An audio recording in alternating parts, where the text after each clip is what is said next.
Feel free to go back to Ice Lake, miss. With Filbert here with me, I'll be just fine.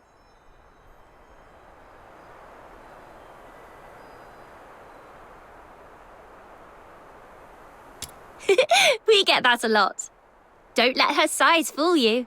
She's actually really gentle and sweet. Oh, and she's amazing at sniffing out food.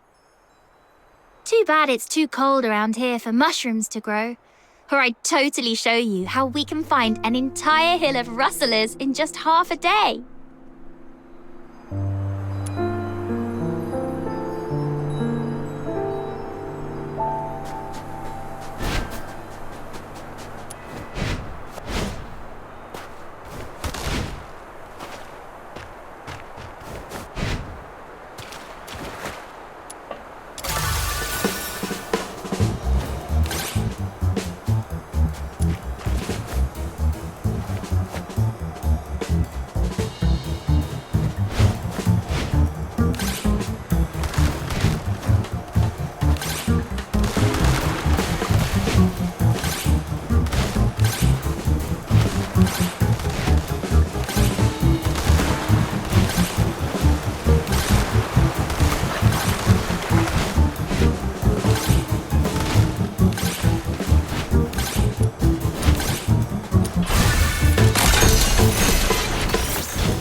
Hold on, please.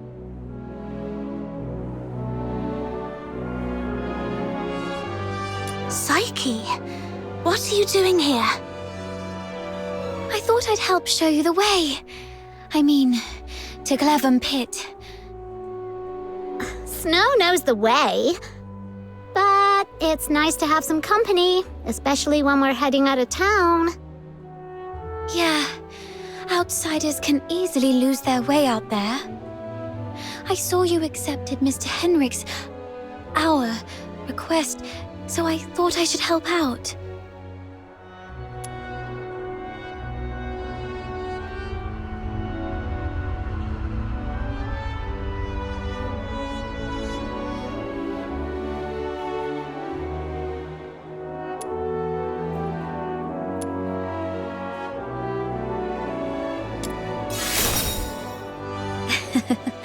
Actually, I was looking forward to a little walk myself, too. Shall we get going?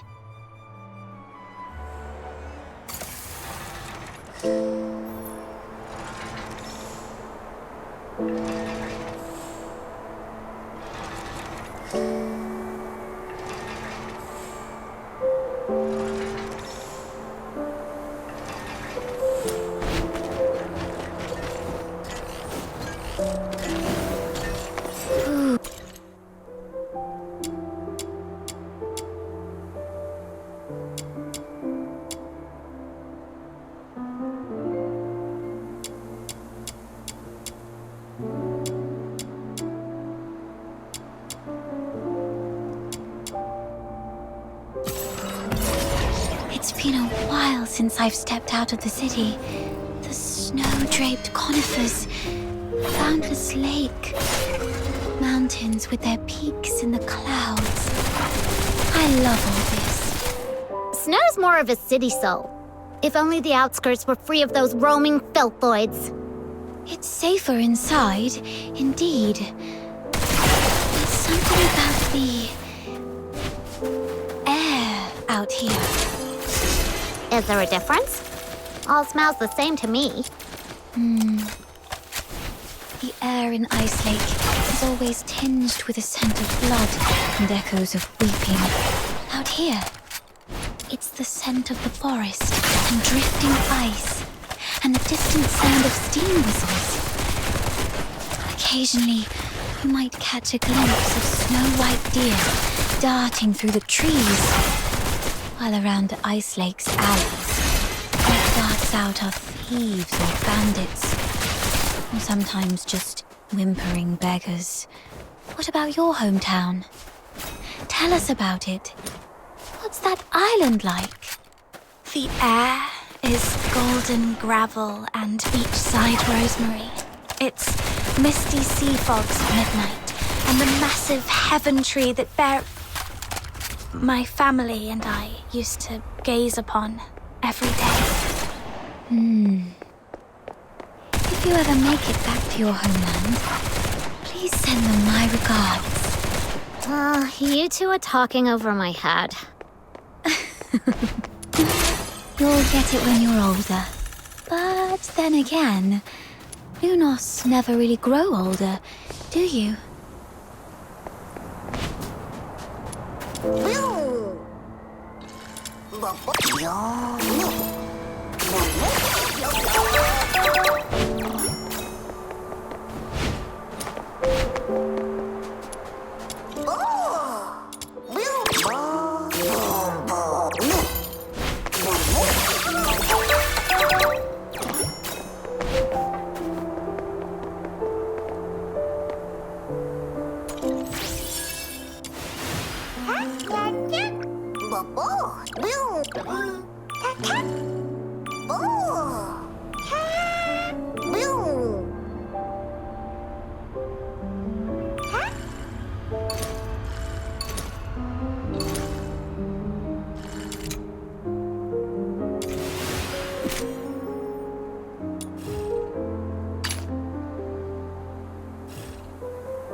The entrance to Glevum Pit is up ahead.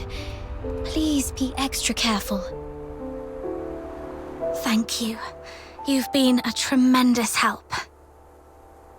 But you two should head back now. I can take it from here on my own. No way! This Demon King can't just scarp her from the battle and let the little minion think less of her. Saki, you should also come with us. Me? Yep. Come with the Demon King to clear out this monster's den. I bet you've never been on such an adventure, right? What a pity. Your life is certainly incomplete.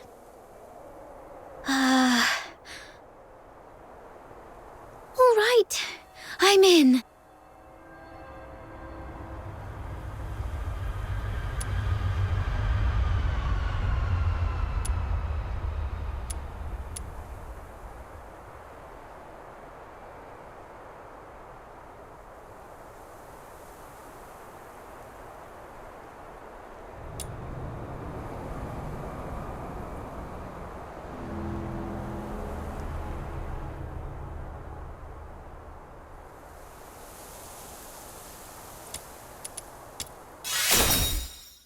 No. A life without adventure is certainly incomplete. I think she's right. So, may I join you on this adventure? Let's go, let's go! It gets dark early in Ice Lake. We gotta hurry. Right. All right then. Be careful, both of you.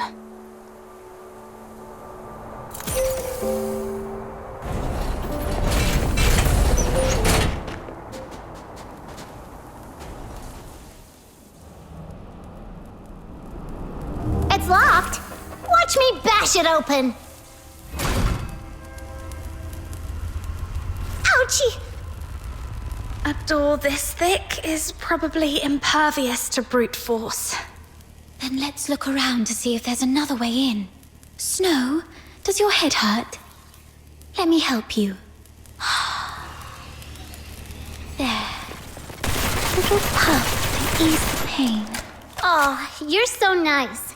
When this Demon King conquers this place, I'll appoint you the gentle green-cloaked mage, the wise master of foxing, the inaugural Grand Duke of Glevum Pit.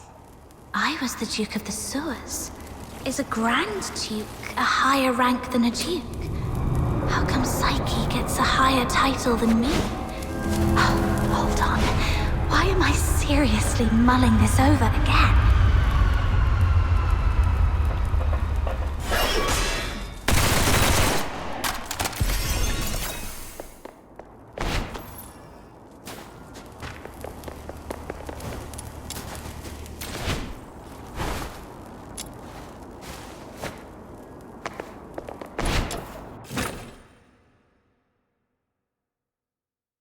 Guided by Snow, the Demon King, the little minion who just arrived in Ice Lake from afar, has become a brilliant fox hunter in a mere day.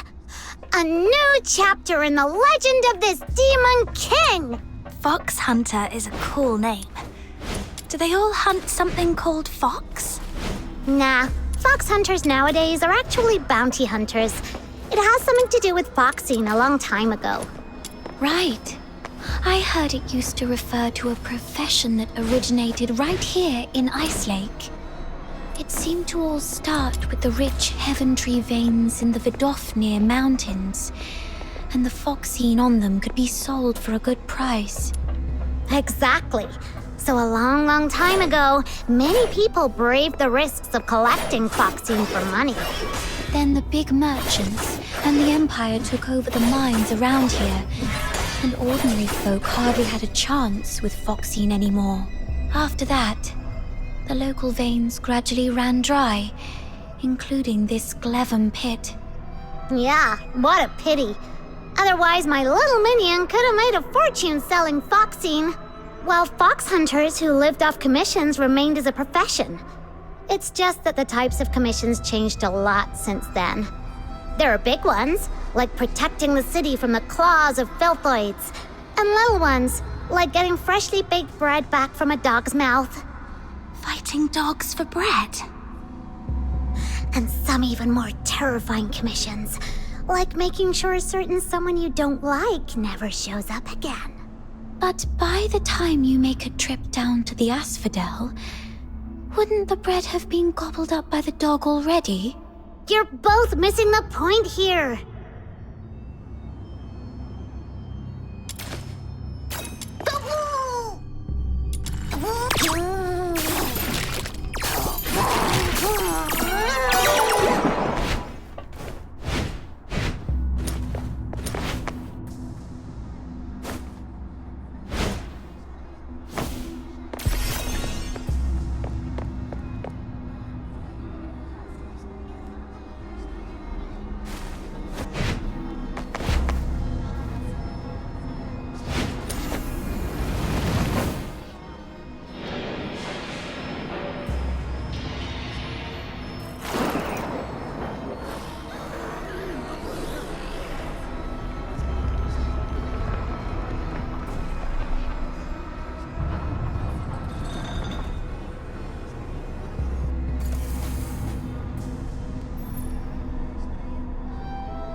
Look over there, little minion. There are several powder kegs.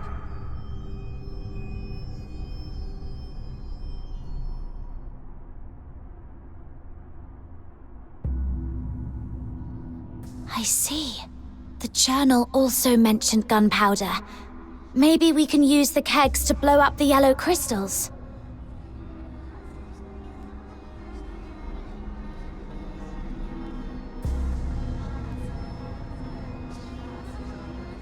Let's take them with us then. You can never be too prepared when you're adventuring.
Those nasty yellow crystal spikes block our way.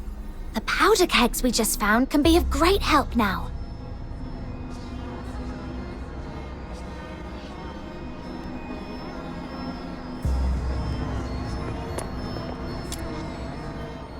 Might as well stay away and shoot to detonate them.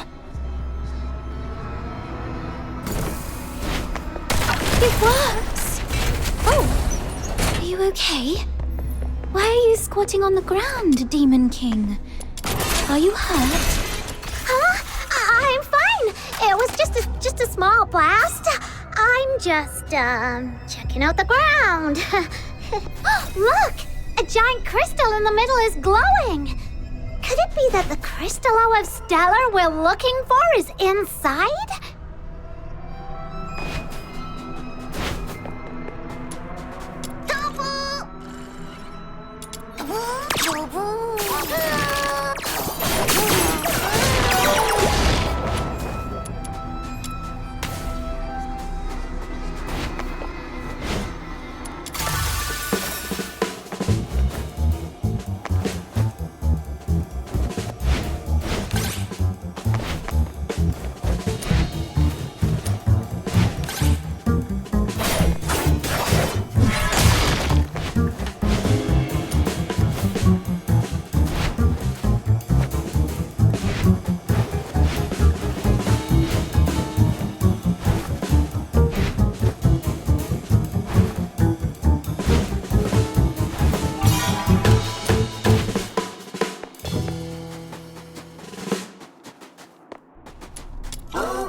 Voice again!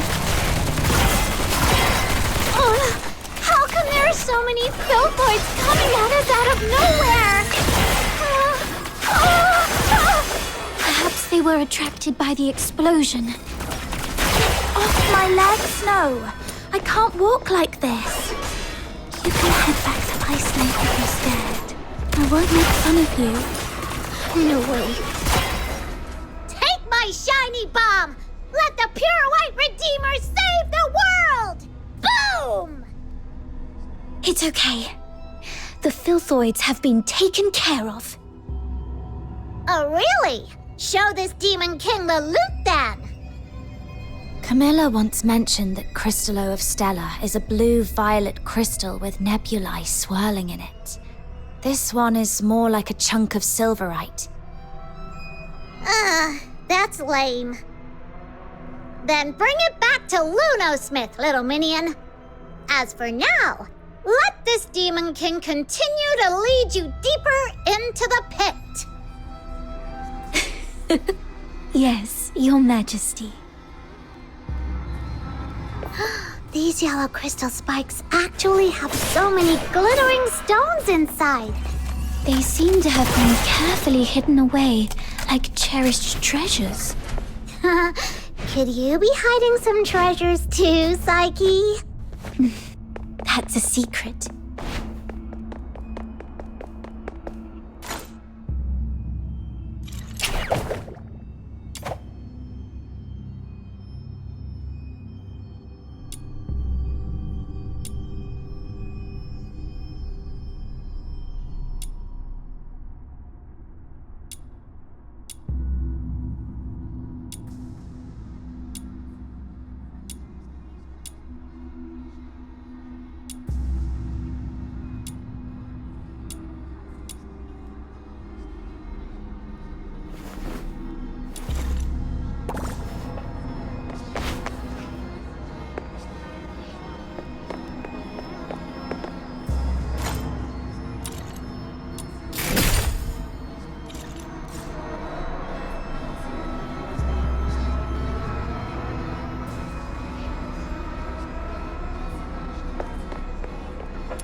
Everything all right? I won't surrender.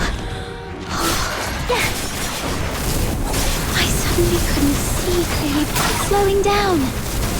Looks like those shoulder-looking parts are its weakness.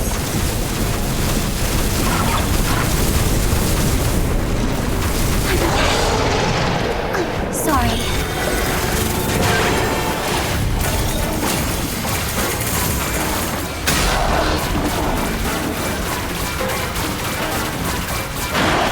I won't surrender.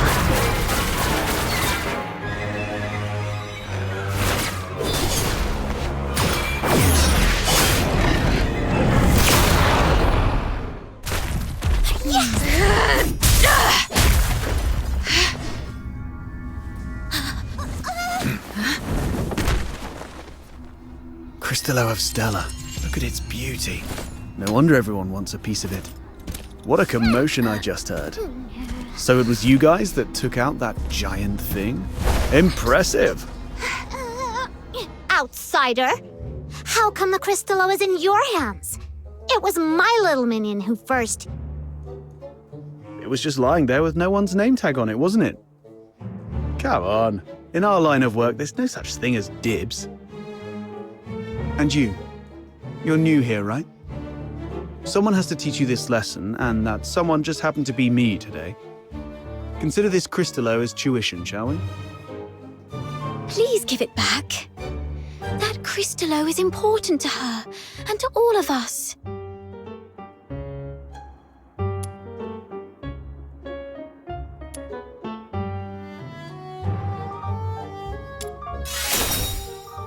Since you refuse to be a reasonable person, this conversation is over. Easy, kiddo. Don't get mad. That's the spirit! Come on, get him! Whoa! Calm down. There's no need to resort to violence. What do you say we split it 50-50? Sound fair? Got a bit of a temper, have we? Perhaps you could talk some sense into your friend, young lady. Sure, but I'm not really familiar with the way you fox hunters handle things. No worries. You're a polite girl. I forgive you. We're sorry for not knowing the rules. So, as an apology, Mr. Outsider, we'll let you make the first strike. What? Hold on. Even if it's 2-on-1, there's no guarantee you can beat me, am I right?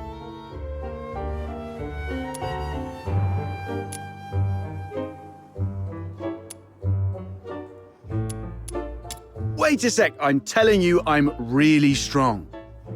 No fox hunter around Ice Lake can best me. Ever heard of Chief Sybil? I'm a match for her.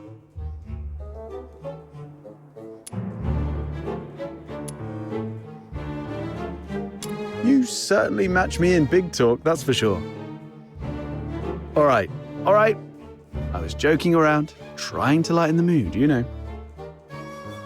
This crafty mutt-ears is trying to pull more tricks. You call the shots in your little crew, right? Tell me, why did you guys go to all this trouble for this Crystallo? I knew it. Well, that makes things easier. I need this Crystallo for my own reasons, but if it's silver coins you're after, I can match that amount. If you've got a moment, I'd like to explain. Are you free tonight?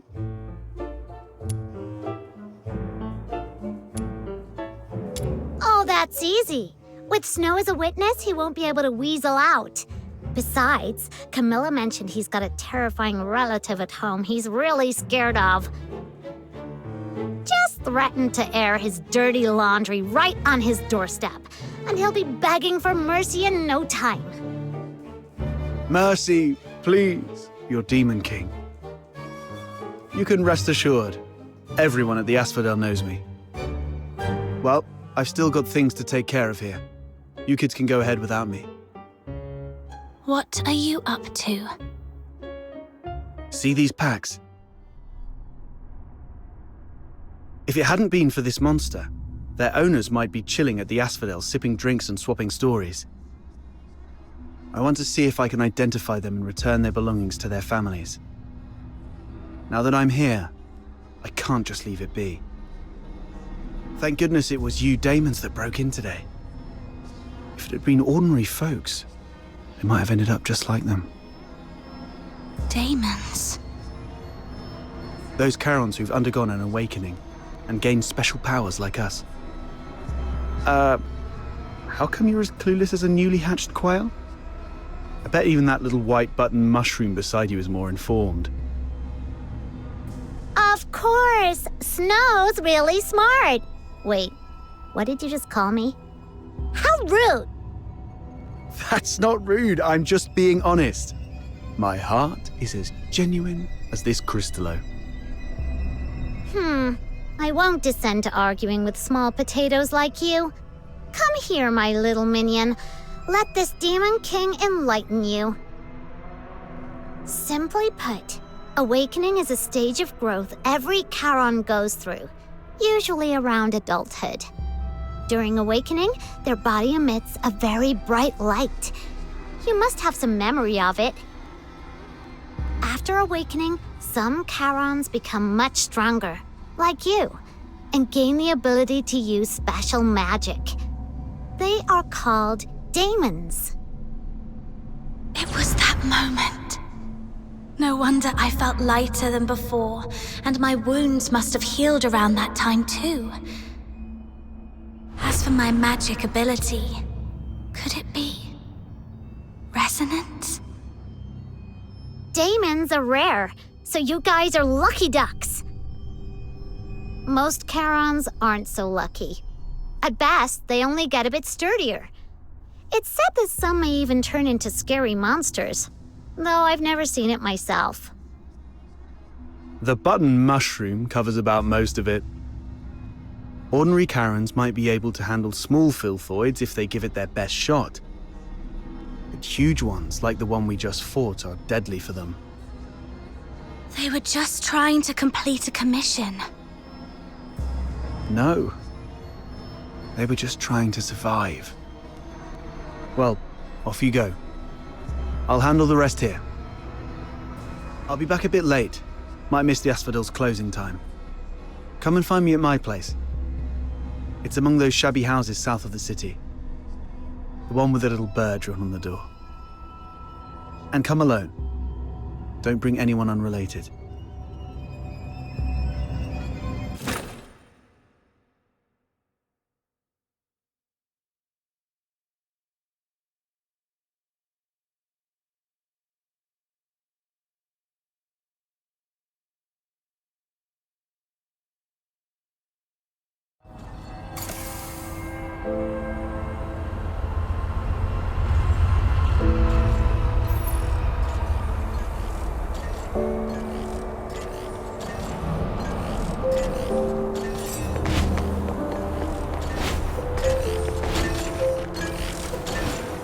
Isn't that Henrik over there?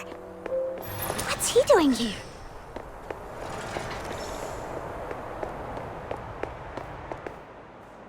Psyche, come here. Mr. Henrik!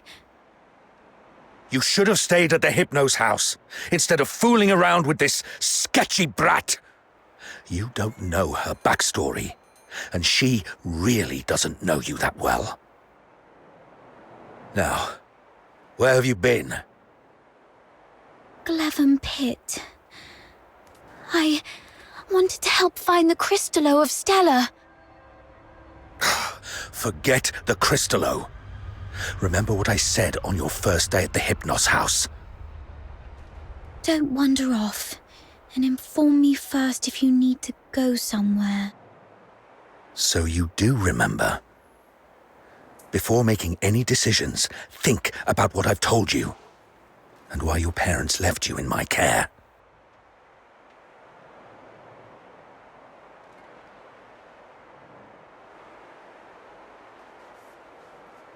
If anything happens that messes things up, or if people start asking questions, you know what's at stake. I'm so sorry, Mr. Henrik. You're a good kid. Just don't let this ever happen again. As for you, tend your own garden, and don't drag irrelevant people into your business. It's better for everyone.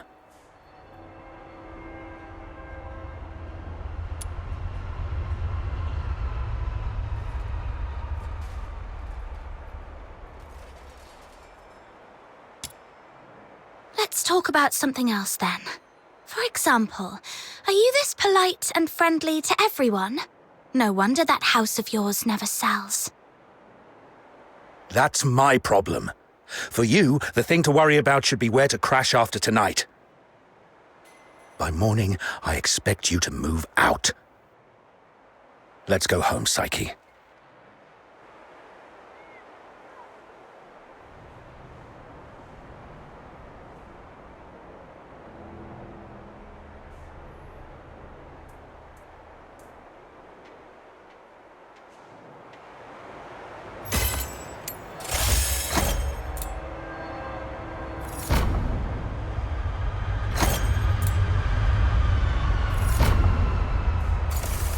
That Henrik always knows how to rile people up. I just hope he won't be too harsh on Psyche. As for whether this is my last night in that house, I need to talk to Outsider. You two are gonna have that secret little talk without me, huh? That Outsider is such a pest. Like I care. Off you go. I'm gonna go chill out at the Asphodel.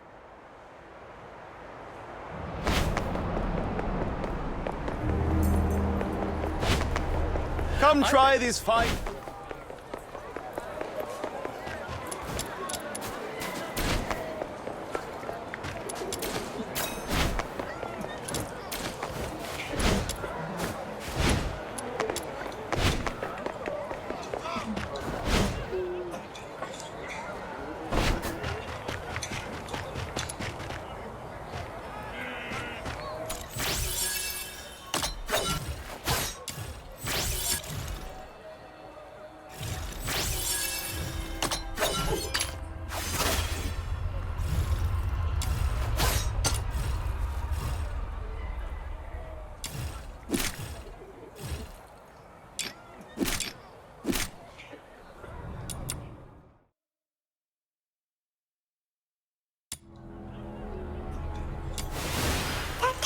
Would you? Huh? Could you? Bobo.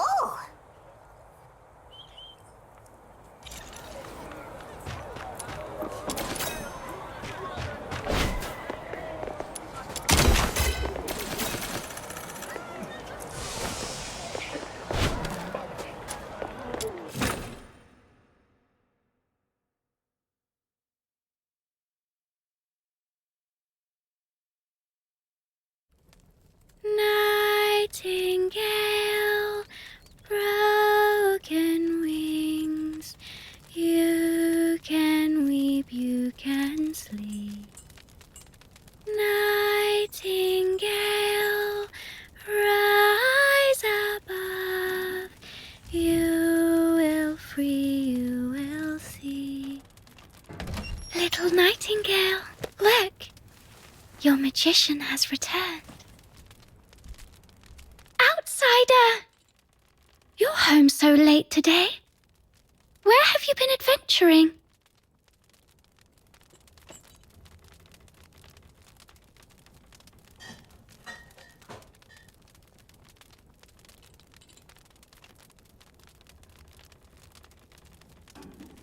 Was it in the dense woods where snow wolves prowl? Or the swamp witch's tower? I didn't go anywhere. Today is Miss Fina's birthday, so I stayed in Ice Lake. You always say so. Yet new scars keep appearing on your arms. But this time it's true. Look, I went out today to get this for you.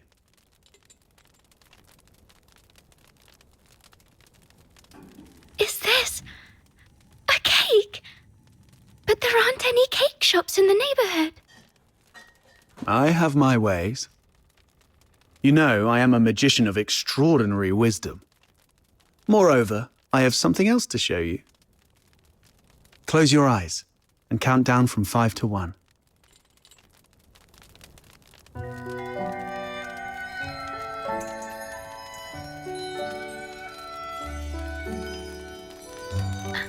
Stars. Twinkling, shining stars. You read the story I wrote, didn't you? The nightingale yearned for the sky, but it was ever so dark.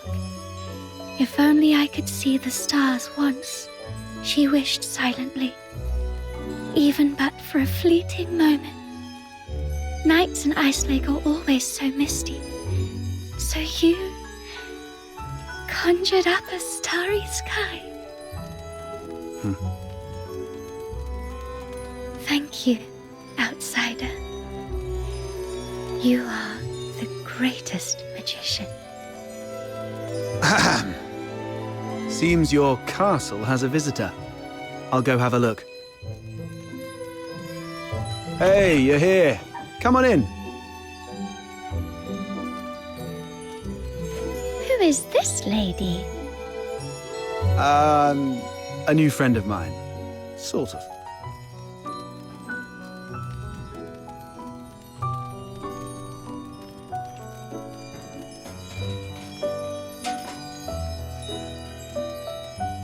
Pleased to meet you. I'm Fina, Outsider's sister. Are you all right? I'll get you some warm water. It's okay, I'm fine. Just happy to have a friend of Outsider's over. Would you like to join our tea party? We'll have sweet cake. A tea party? It's just water. Don't get hung up on the details. Just play along.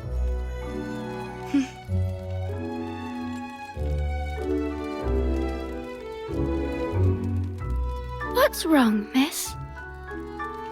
Nothing. It's just that the cake is quite sweet, which reminds me of my family. She used to season food with lots of sugar. The island we grew up on had plenty of fish and salt, but sugar was a rarity. So when we were little, we never really got to have any. She's only a few years older than me, but from a young age, she began working as a helper for the neighboring fishermen. One time, that fisherman somehow got his hands on some imperial supplies, including 2 jars of sugar, and she traded half a month's wages for 1 small jar. It was the first time she got hold of any sugar, and she didn't know how to use it. Simply knowing that it was something valuable and delicious, she poured it all into the fish stew. By the time we grew up and started earning more, sugar wasn't such a luxury anymore. But whenever she cooked, she'd still add a lot of sugar out of habit. Goodness, that sounds horrible. I can almost smell that fishy, sickly sweet odor. She owes you an apology. Or at the very least, she owes the sugar and the fish an apology. No, Outsider, you're missing the point of the story. I believe that lady who always used a lot of sugar was also a great magician. So, in our guest's eyes, everything related to her was wonderful, even the unbearably sweet meals. Okay, whatever Fina says. So where is that girl now? Perhaps you can bring her some cake. Let her know what normal sweets taste like. We got separated and lost each other yesterday. Or maybe longer ago. I'm not sure.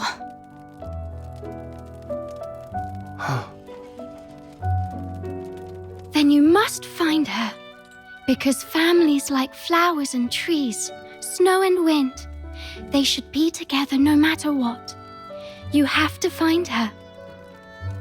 Yes, I will. I will find her. So, Outsider, I need money for accommodation, information gathering, and some extra set aside in case I need to set off right away to find my family. Time for bed, Fina. I have other matters to discuss with our guest. Fox hunter stuff. Okay, good night then. Good night to you both.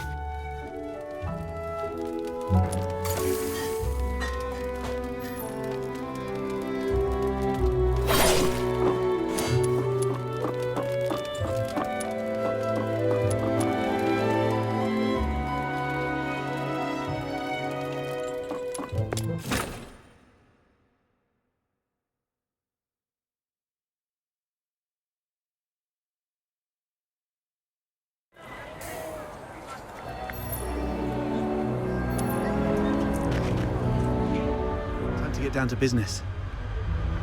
I mean, about what happened at the pit today.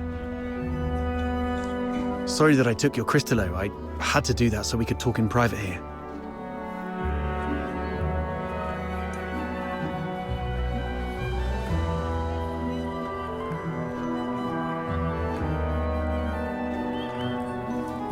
If you're talking about the girl in green, yes. I've seen her going in and out of Hypnos' house. I don't know if she's just a regular lodger or some kind of assistant to Henrik Ethelred. I'll cut to the chase. I don't trust Henrik Ethelred. I suspect he's up to something shady. Something shady? Like what? Do you know anything about the Crystallo of Stella, the stuff he's after? They're beautiful rocks that were popular for their looks, but that's not the whole story. In some countries, they're used for medicinal purposes. There was once a serious case of medical negligence involving Crystallo of Stella in Flagson province, throwing half the city into chaos. That's when they slapped a ban on Crystallo trading.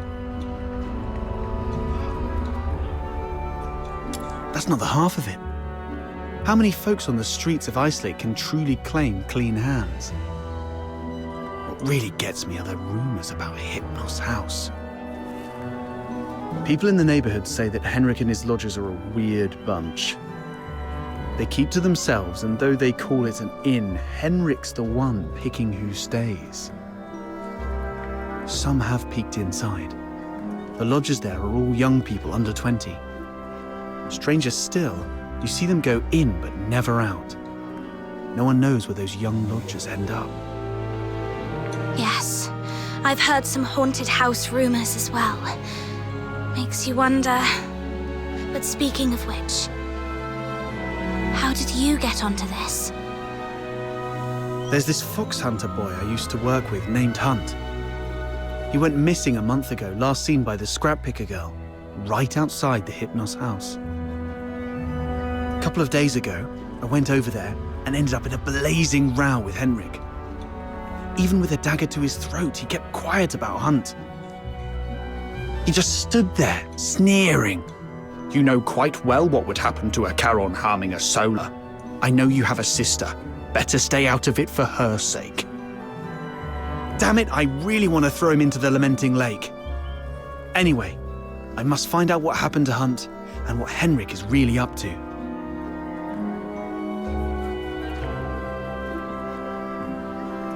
It's not just for Hunt. I do this mostly for Fina. I don't want to see anyone I care about living in fear anymore. In that case, I'm worried about someone too. I mean Psyche, the girl in green you mentioned. If anything happens that messes things up, or if people start asking questions, you know what's at stake. Whatever's going on with Henrik, that's not my business. But if he's really up to something, I'm worried Psyche might get hurt. Good. We have a common cause then. I was going to get the Crystallo from the pit, then use it as an excuse to apologize to Henrik and take a look inside the inn. I thought no one would take the job, so I went off to sort out a cake first. Didn't expect you newbies to throw a curveball. How about we strike a deal? I can get you something that you really need. An identity. A pass that allows you to move freely in Hyperborea, except for the inner city behind the watchtowers, which is reserved for the high and mighty. Many are willing to offer you money, but few would risk their lives to get you this.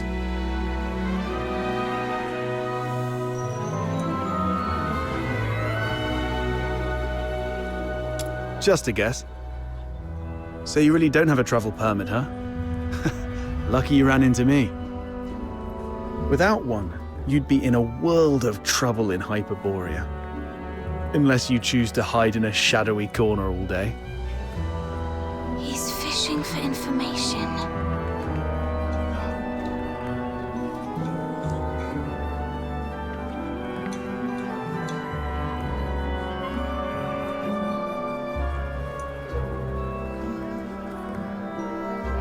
There are things in this city that money can't buy. Especially those that could land you in hot water. What you need is the invisible thread of connections between people. Without a travel permit, it's indeed difficult to get around in Hyperborea.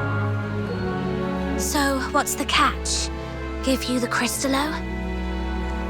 No, you can have it, and you can trade it with Henrik for silver coins if you want. All I need from you is find a way to get in there and investigate the Hypnos house. You're not one of the locals, so he might not be on his guard as much. You have a bigger chance to actually find something. Trade a little snooping for a travel permit? I think I can handle that. It sounds easy, but you should be careful. Meet me here at 12 tomorrow with anything you've found.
So much has happened today.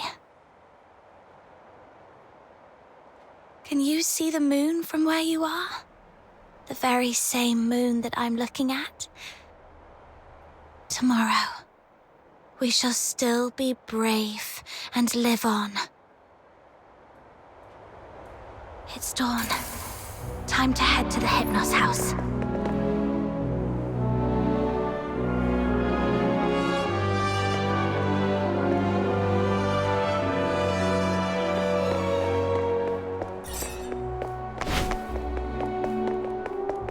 Popcorn!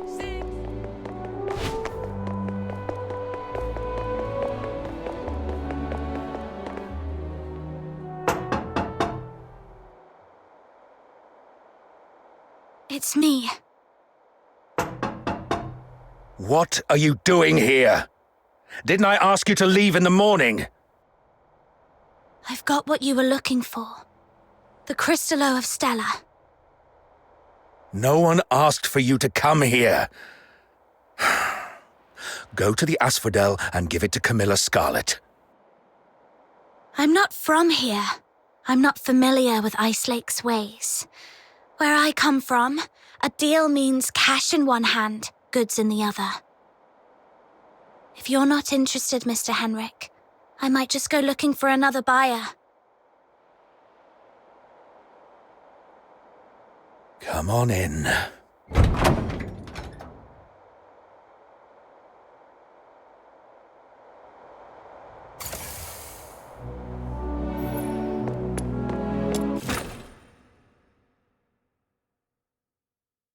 Got the Crystallo with you?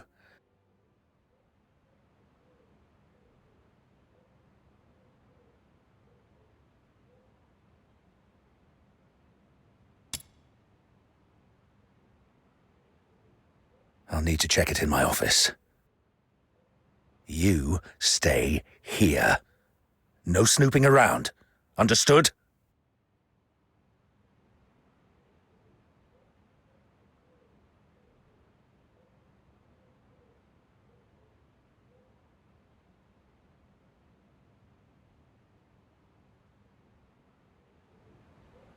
See?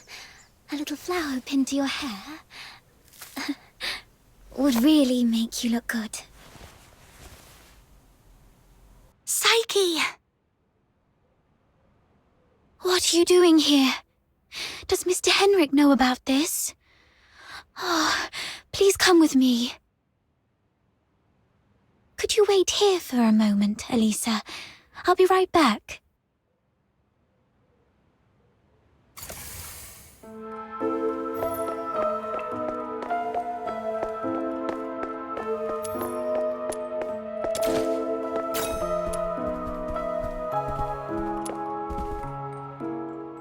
Mr. Henrik doesn't allow outsiders to come in, and you two got off on the wrong foot back then.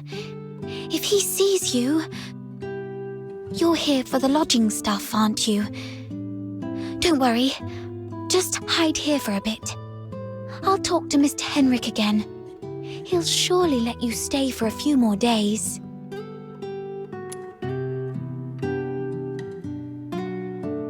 Ah, really? That's great. But that man is so... domineering. How did you make that happen?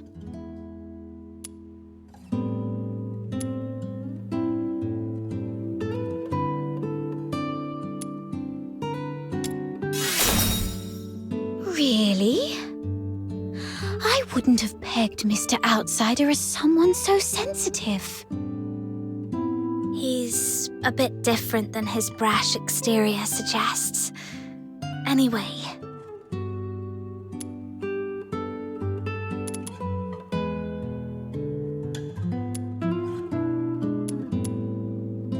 I've got off on the wrong foot with Mr. Henrik, so I'm looking to make amends with him. If there's a chance, I'd like to visit him in the future. Really? Mr. Henrik is almost always at home. You're welcome to visit any time, if he says it's okay. If you'd be willing to come here and share stories about your hometown, the South, the ocean, all those places we've never been, everyone here would be thrilled. Henrik is almost always here, which means this place is under his watch most of the time.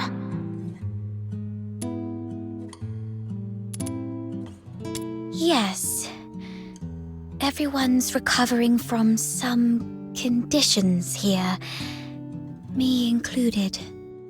Are you doing okay? You didn't tell me you were sick.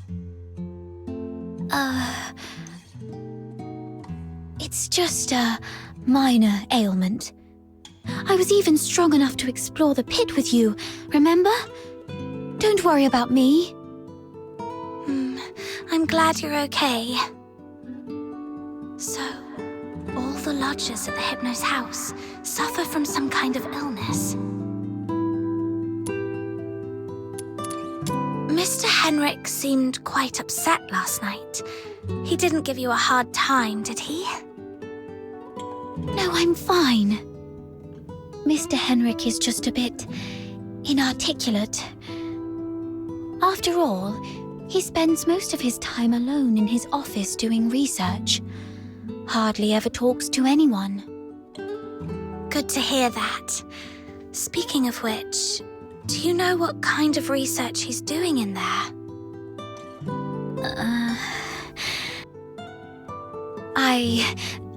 I don't know. Sorry. That's all right. I was just curious. Psyche is withholding something. Must be on Henrik's demand. Better not push her. Mr. Henrik should be out any minute now. I better go downstairs.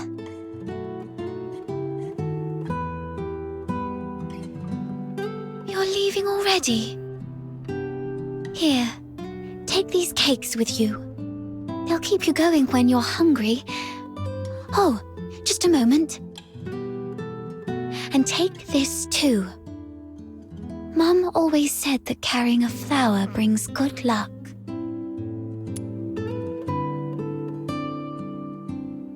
Time to collect some intel downstairs.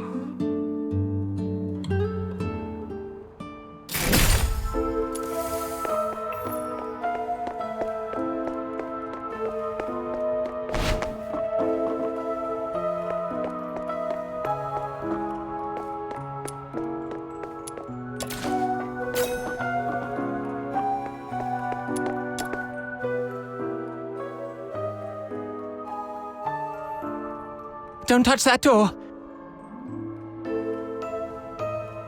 The office is off limits. No one but Mr. Enric Ethelred is allowed inside.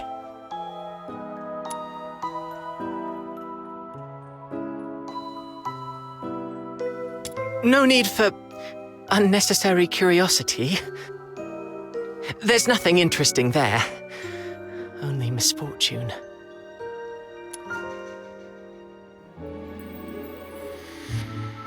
Cleaning, dusting. Every day, every shelf, every door. Everything gets wiped down.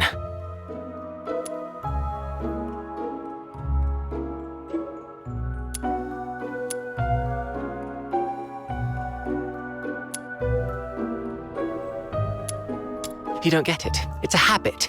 Filling life with regular tasks. That's what habit is. Like how I clean here daily, or how Psyche waters her flowers twice a day. Habit fills the void inside.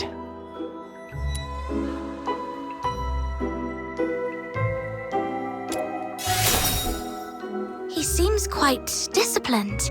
Probably a good role model for me. Mr. Henrik?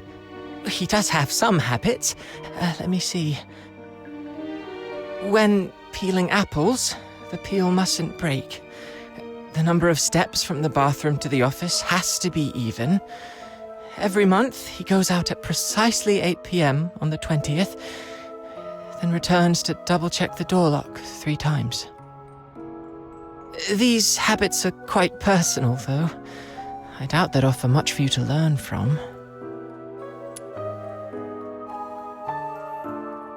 So, Henrik regularly gets out of the house at 8 p.m. on the 20th every month.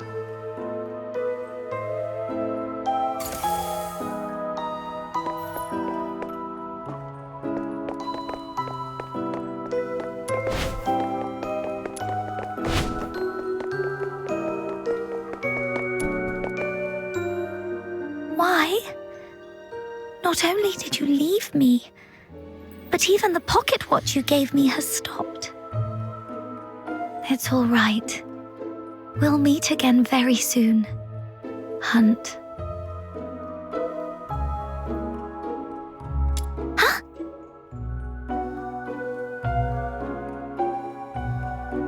Who are you? I haven't seen you before.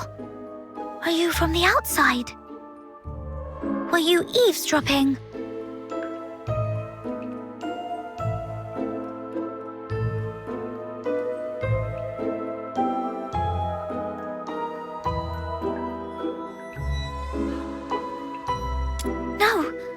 No, I wasn't talking to you.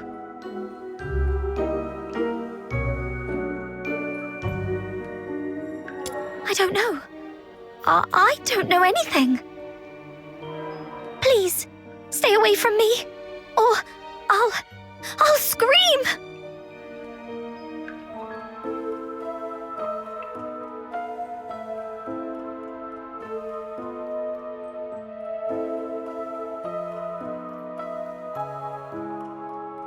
Outsider was right. Hunt, the missing fox hunter, used to live here. But the lodgers here are tight-lipped about his whereabouts.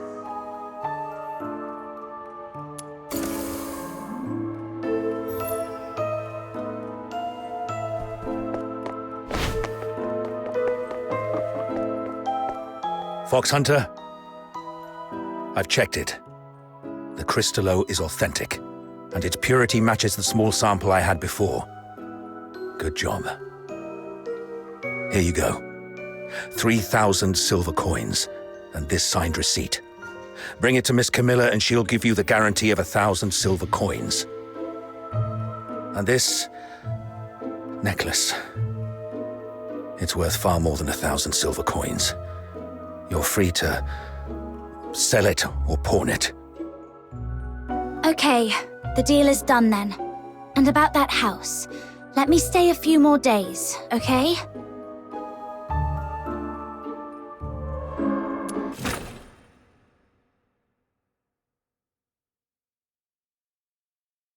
Though I couldn't get Treasure into the the office, intel, never I've miss managed the to thrill. gather some useful intel. Time to see Outsider.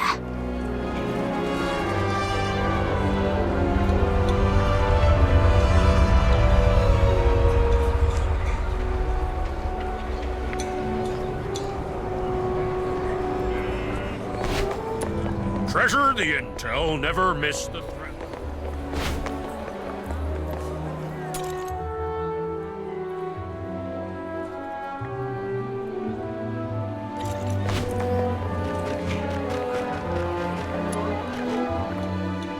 How did the investigation go? Couldn't get to the bottom of his story, but I did make some discoveries.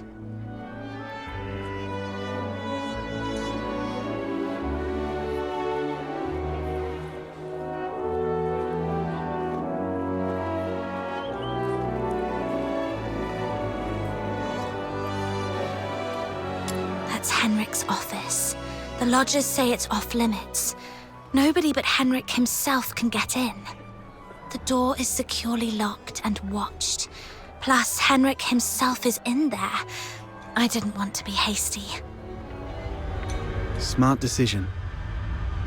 If Henrik lost it, who knows what might happen?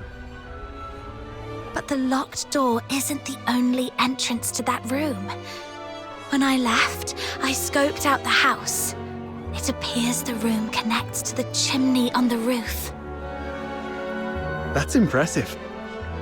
I'm glad I found you to team up with. So, we just need to find a time when Henrik isn't around.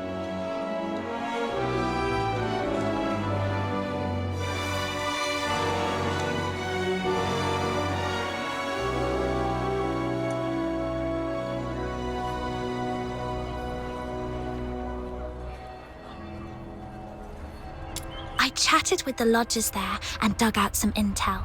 Henrik has a peculiar routine. He always leaves the house at 8 p.m. on the 20th of every month. Great. That's our window of opportunity to investigate him. We need to figure out how to secretly follow him. Or sneak into the Hypnos house.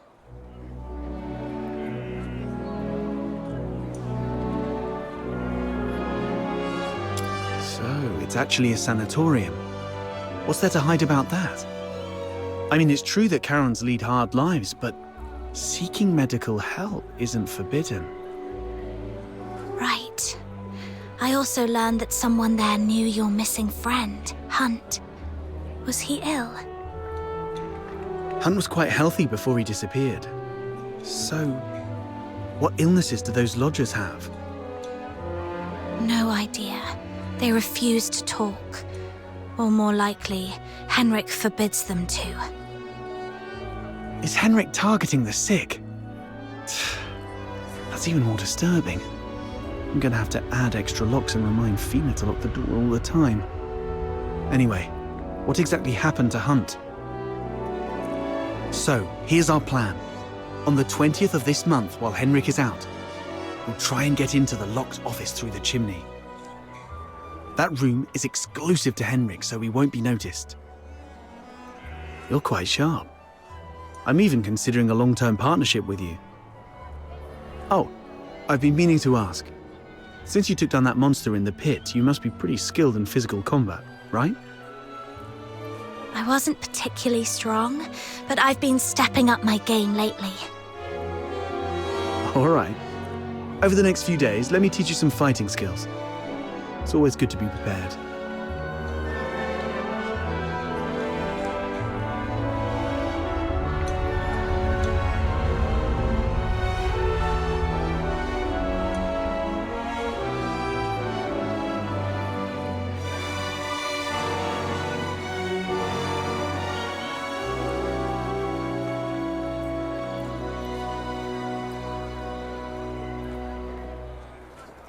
We'll start tomorrow then. And hey, next time you run into Camilla, let her know we've teamed up for now. It'll make our partnership seem legit. It's still early. Maybe I can go to the Asphodel and see if there's any new commissions to take on. Also, Psyche seems a bit lonely. Maybe I should try to make some time for her before leaving Ice Lake.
Filbert, let's go!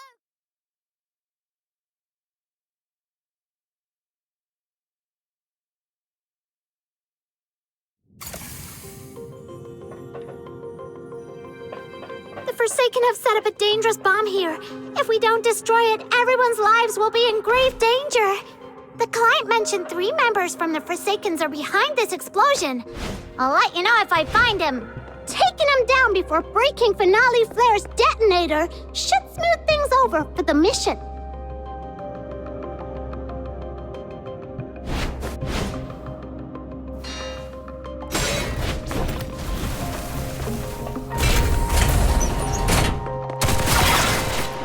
Found one of the soldiers of the Forsakens!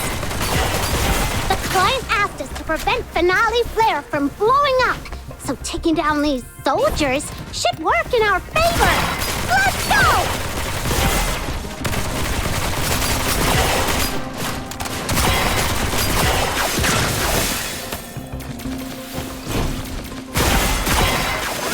One down! I found a letter on him. Got it! The other 2 members of the Forsaken are probably in the area that I marked. It all up! You'll get yours next time, just you wait! Oh.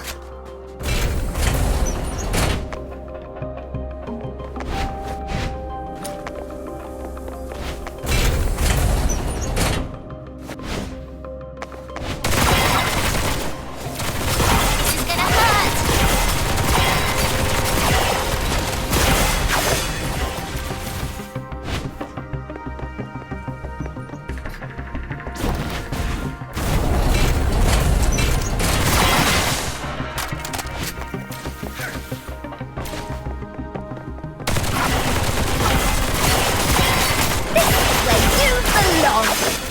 Gonna knock you flying!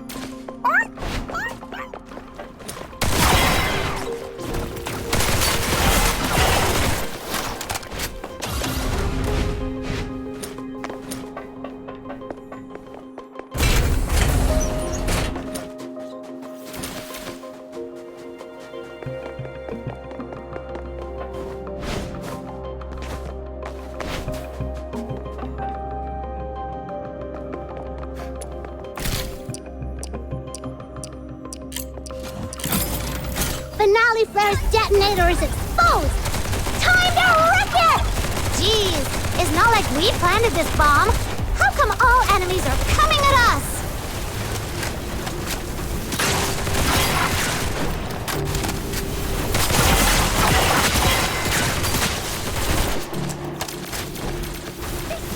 You belong.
Chief Sybil! There's a piece of bad news, and another that might be considered bad as well.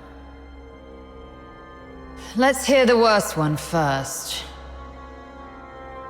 The unit left on Purgatorio Island has been searching the area for 3 days, but they've yet to find any trace of that girl who was with Number 0. We searched the nearby waters immediately after she fell off the cliff. Theoretically speaking, she shouldn't have drifted far. Unless... Unless someone rescued her. Continue investigating the residents on nearby islands. Leave no suspect or witness unchecked. Already on it, and we're expanding the search area. But if I may ask, if we do find her, the host of Resonance, what's the plan, Chief?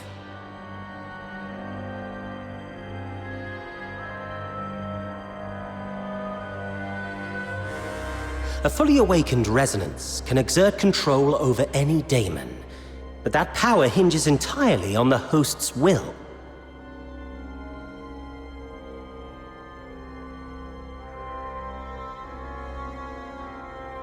Which means, if she won't cooperate, then capturing her does the Empire no good. Worse, it could become a threat, just like last.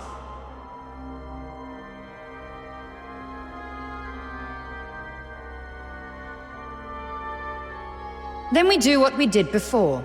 Wipe it out. That power cannot fall outside Imperial hands, least of all into Elysium's. Now, the other bad news?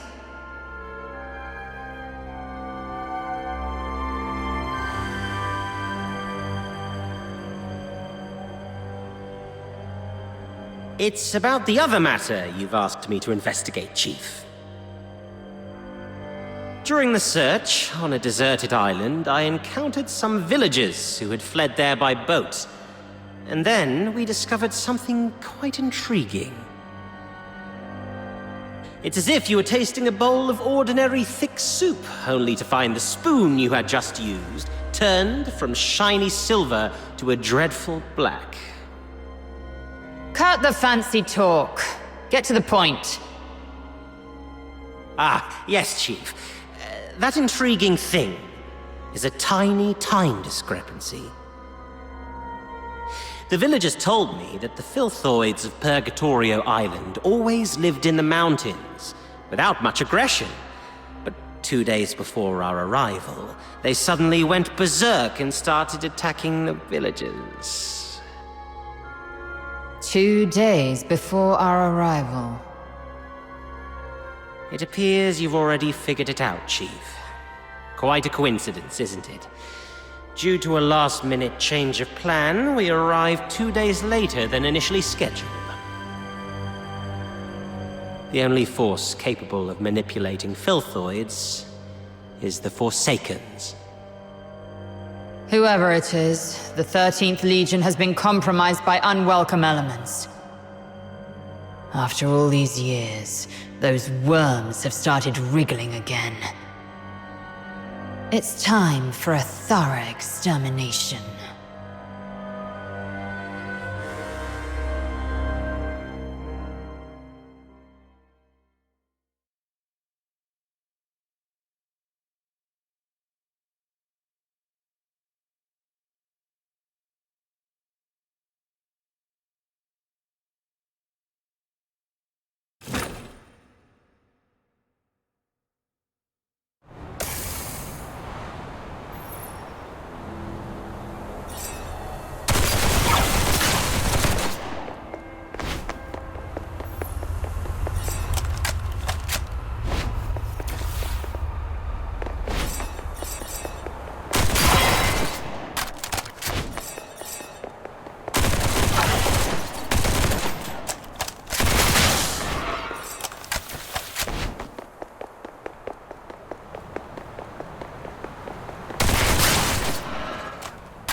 I gotta give that thing a little tweak.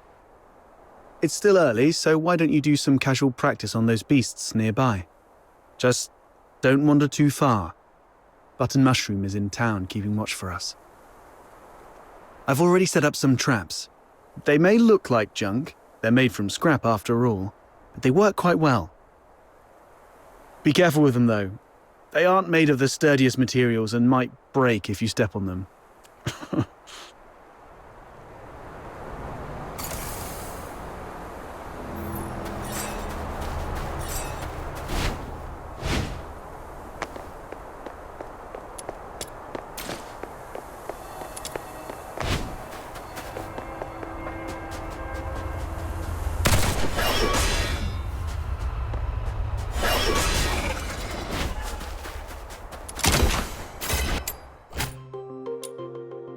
Things on the ground must be outsiders' traps. This is really something. I didn't know Outsider had such a knack for this.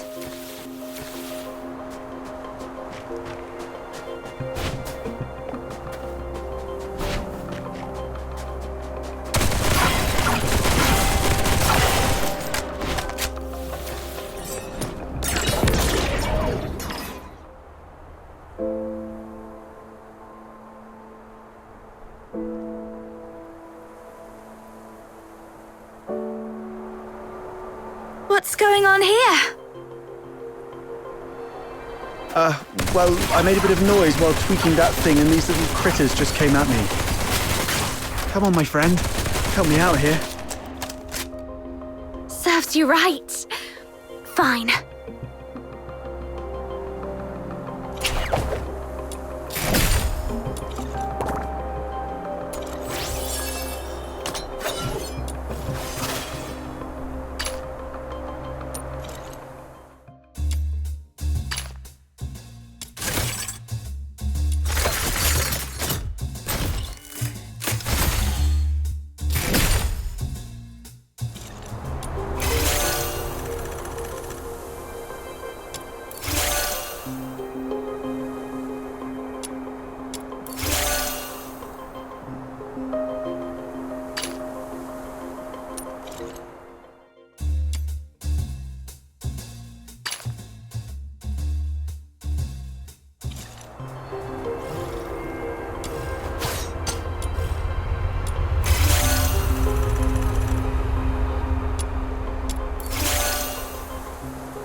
Not bad. You've improved a lot these past few days. Still, there's more to learn. For example, with larger beasts and filthoids, they're fast, but clumsy. So you can stand in front of something solid like a wall or a tree and provoke it to charge at you. Then, dodge its charge to let it knock itself out.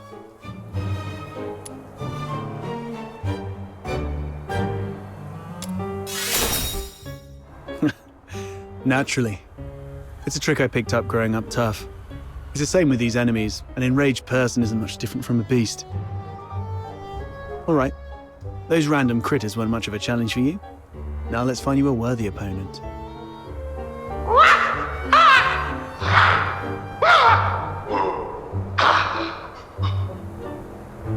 What's this? Is it your voice howling in there? A piece of scrap metal I picked up from the scavenger girl. It's tougher than it looks, and those filthoids can't easily smash it. I've stuck a loudspeaker inside to lure them. Ah, look, here they come.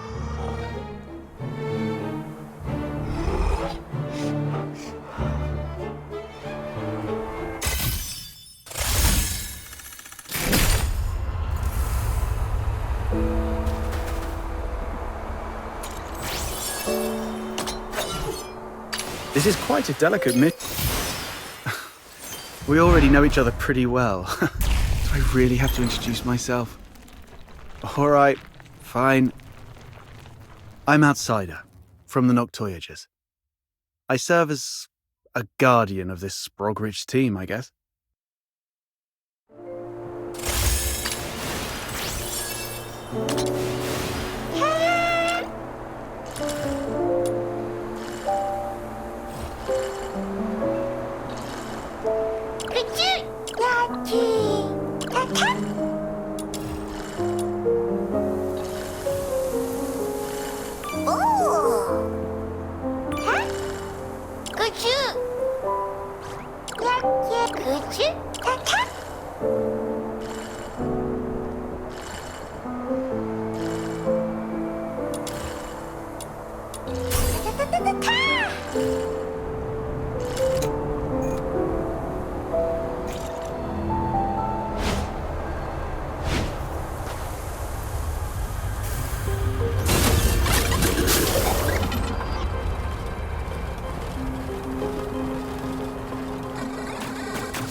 It is made from scrap after all. I was surprised it would work.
Not bad. Your combat skill has gotten sharper than I thought. So quickly you've become a fully fledged fox hunter. The young nowadays do have talent. The sun's going down. Let's go. It's time to meet Button Mushroom. I wonder if everything on her side went smoothly.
Psyche? Huh? Is that you? I promised to come check up on you, remember? Your eyes. Are you having trouble seeing things again? Like what happened at the pit? Yeah, my vision's a bit blurry again. Don't worry, it's just an old problem acting up. I might be a bit tired. A few days' rest should help.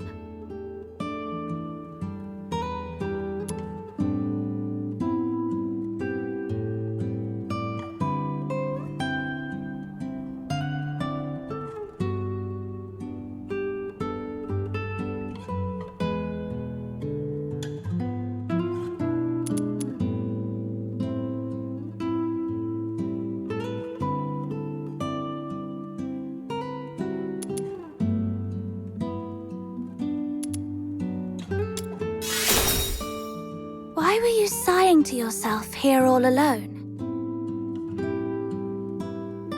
Could you do me a favor?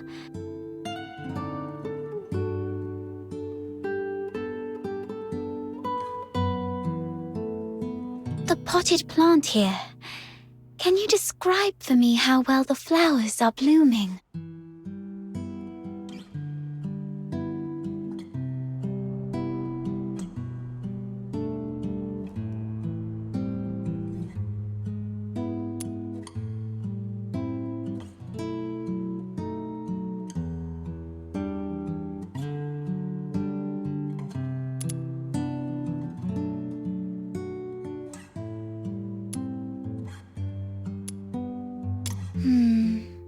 Like I guessed.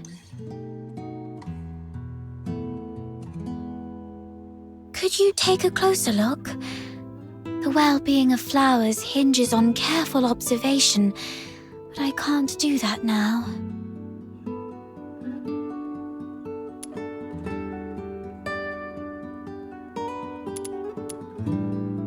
The flowers are bright yellow, a very vibrant hue.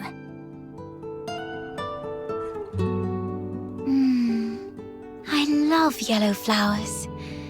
They remind me of the sun and warm my heart.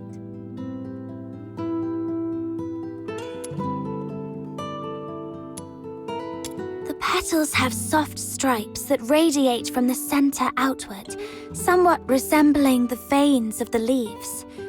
However, they seem not to be very plump. The stripes deliver nutrients and function just like the veins of the leaves.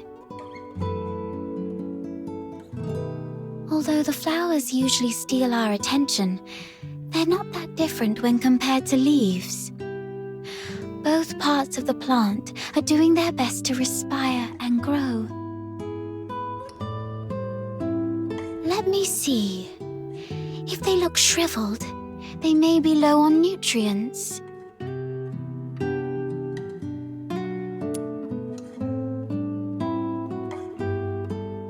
The petals don't have smooth edges.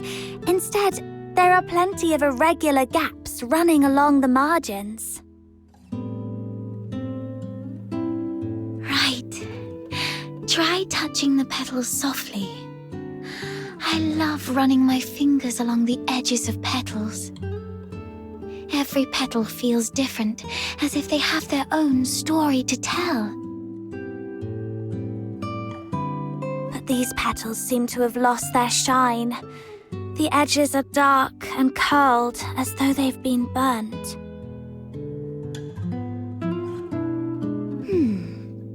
I believe the flowers are thirsting for some water.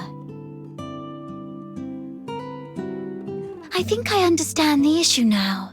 Thank you. Is this kind of flower hard to care for?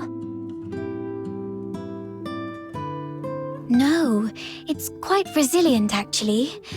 It can even thrive in places with long winters, like Ice Lake.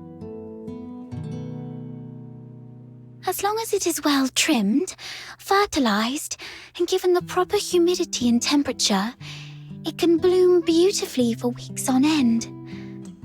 But I didn't do it well. I'm far from being as good a florist as my parents.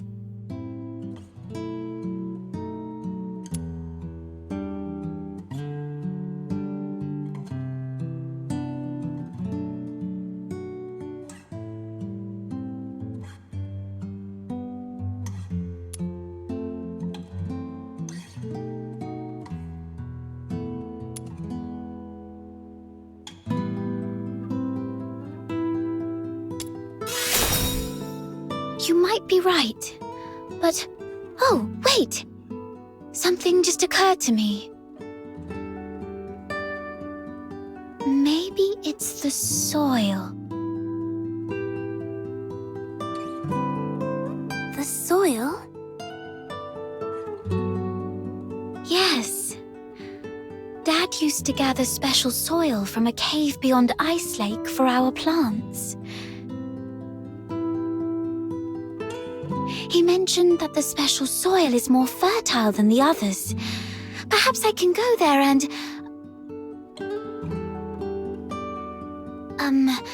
forget it. I'll worry about this later.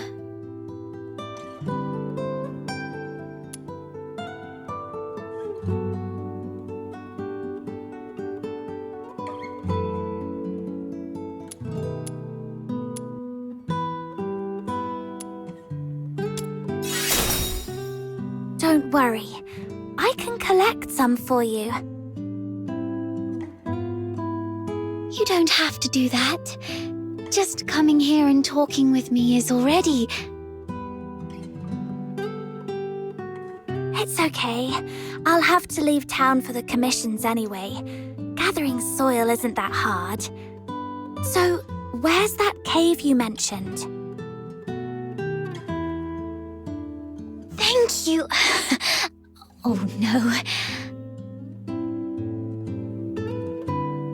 I was about to say thank you, but I think we're beyond such formalities with each other.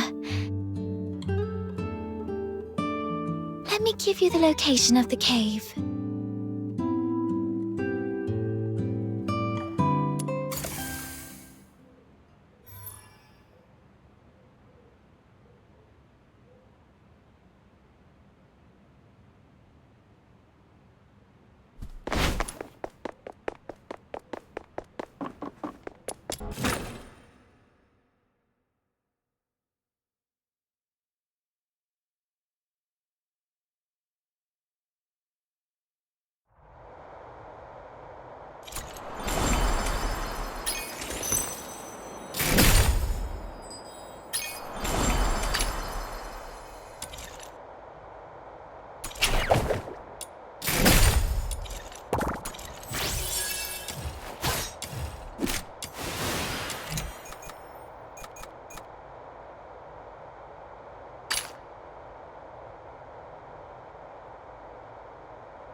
The soil here feels dry.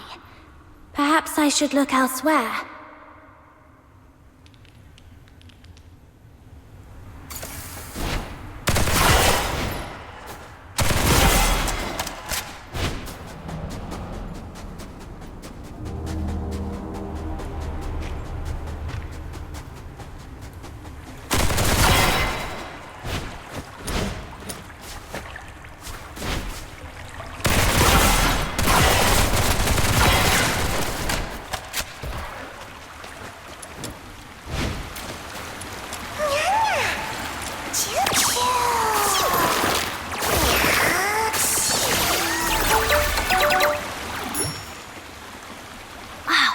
found it. The soil is soft and the wetness feels right. I should collect more. Okay, this should be enough. Time to head back and bring it to Psyche.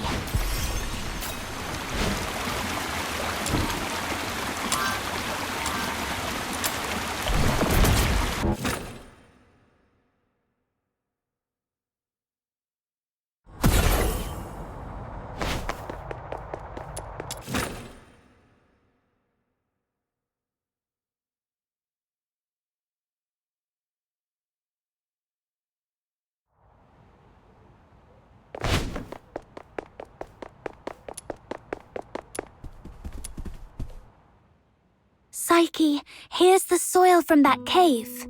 Does it look right?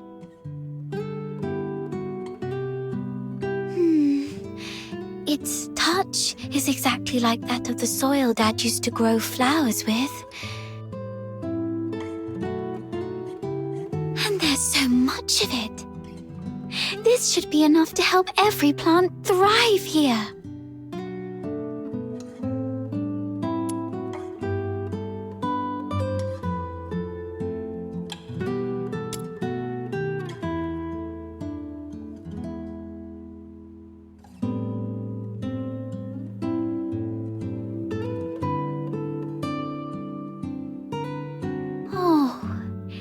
It's that flower I gave you. And you've been carrying it around all this time.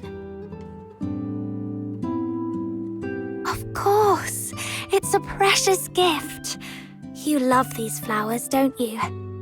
Is it okay for you to pluck one from the plant and give it away?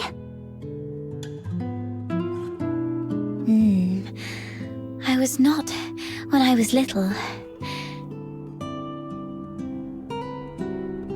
Have you seen freshly cut flowers sold at the florist? I never liked that practice. It always made me feel sorry for the flowers. Flowers, stems, and leaves all belong to the same plant, yet people cut the flowers to admire their beauty, leaving them to wilt and die alone.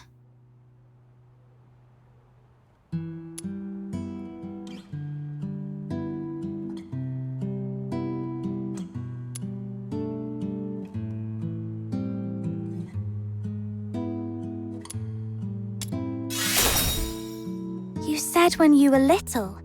Does that mean you feel differently now? Not entirely, but... Can I ask you something first? What do you think about flowers that are plucked from their plants?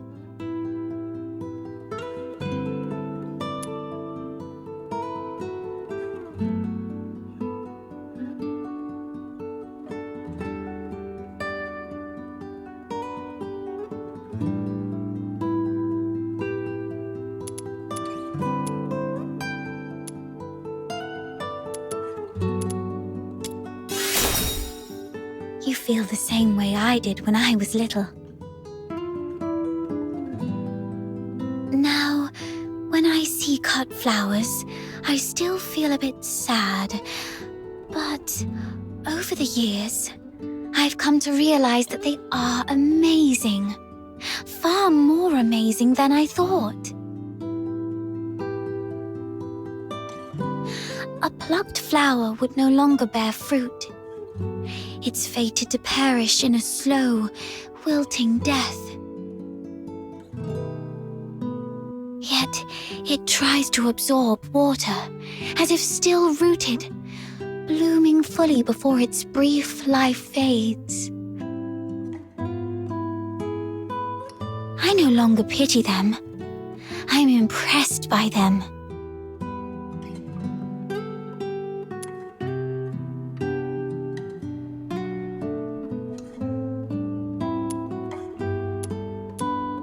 You have a kind soul. And yes, you're right. It might be best not to cut them at all. Oh, Just listen to how somber and heavy our conversation has become. That wasn't my intention. Anyway, the soil you brought back is great. The wetness and softness are perfect.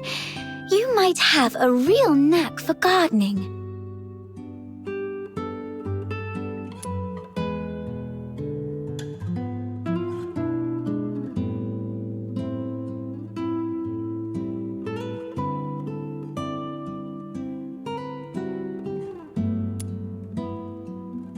Certainly. I'd be delighted to share all the gardening secrets I know, if time allows. Okay, it's settled then. You are such a wonderful person. Apart from my parents, nobody else has ever taken my casual remarks so seriously, or done so much for a simple plant. Please, take this as a token of my appreciation. It's not much, but I hope you'll accept it. Do come back and admire these flowers when they bloom once more.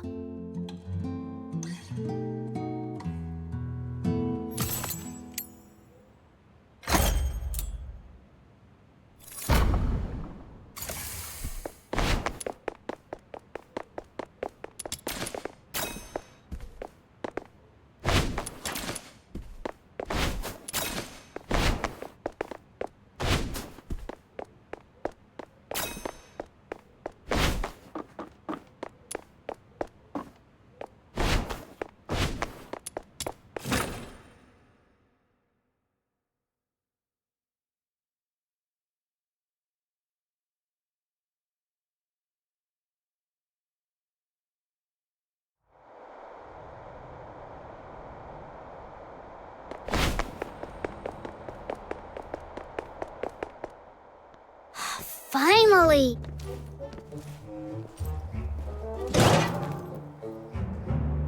You're such a pest outsider, making me stand watch here. This Demon King's great talents are meant for leading hunts, not keeping tabs on that gloomy man. That's because you have a special gift for acting by stealth, Your Majesty. Look at us, all big and clumsy. We'd be spotted by Henrik in no time. Smart of you to have recognized my greatness. Wait, that's just a roundabout way of calling me short. No, not at all. You're the tallest and mightiest. The towering ice lake gates were practically built for you. Shh, he's coming out.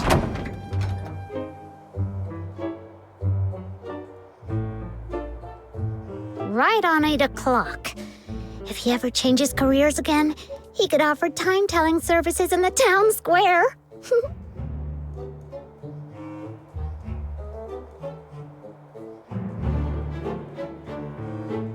Stick to the original plan.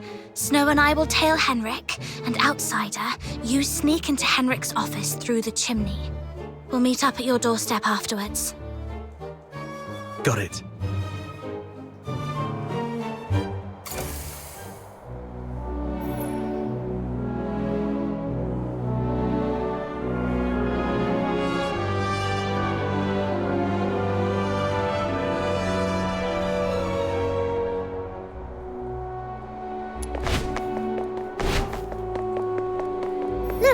Hurry up!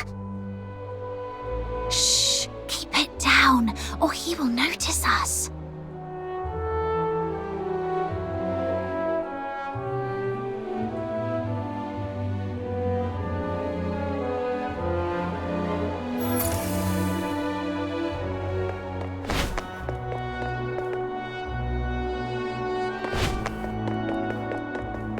Popcorn! Cigs!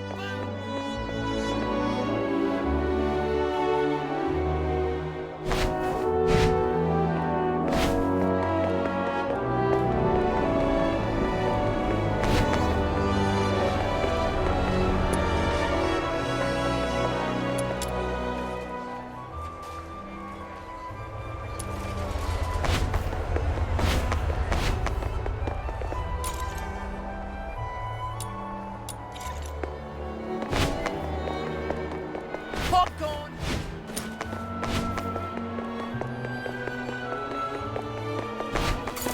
Little minion, hurry up! Shh! Keep it down, or he will notice us.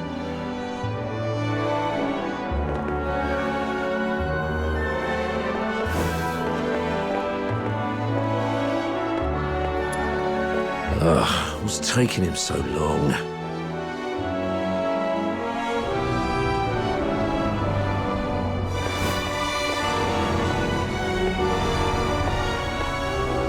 He stopped. Popcorn! We need to Six, find a place to booze! hide.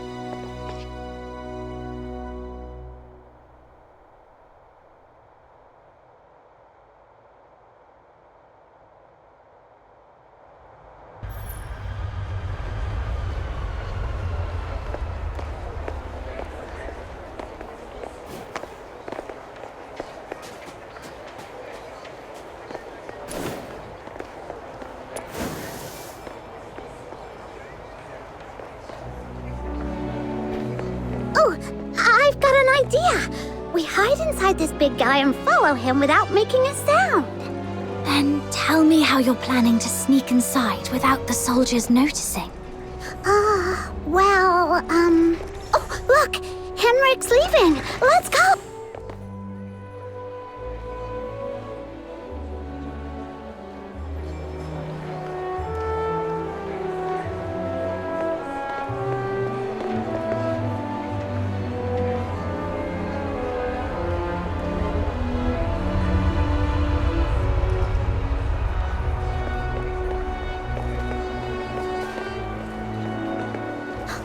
Flowers of Solicitude.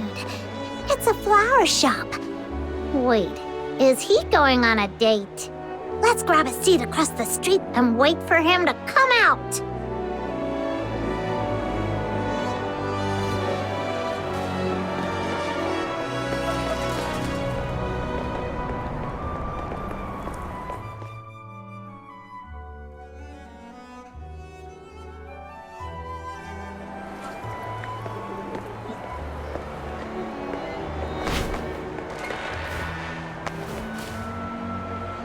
My name is Annie.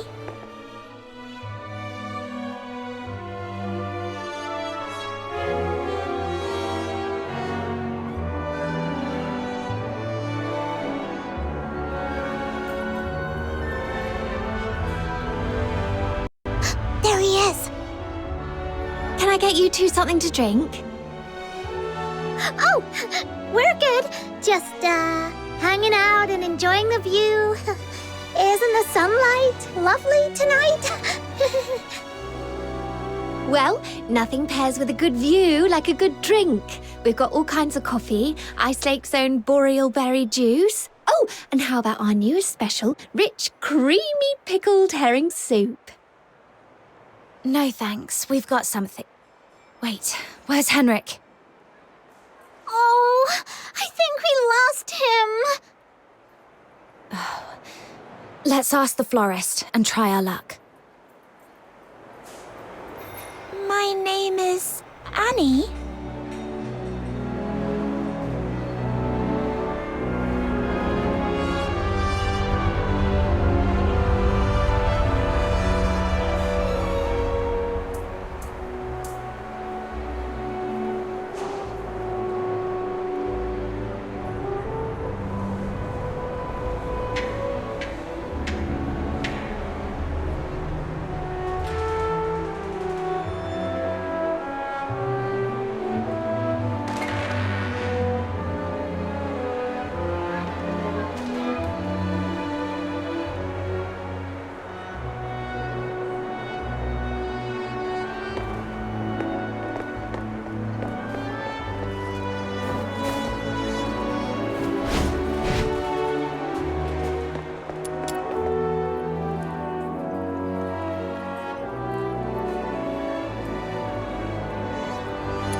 Hello, we found this silver coin. Pretty sure that man just dropped it. We wanted to return it to him. Wait, are you crying? Did that guy say something mean to you? No. It's just some duet pollen in my eyes. Thank you for asking. If you mean the gentleman in white, I believe he's by the pond, northeast of here. Got it. Thank you. Wait, you... Are you talking to me? No.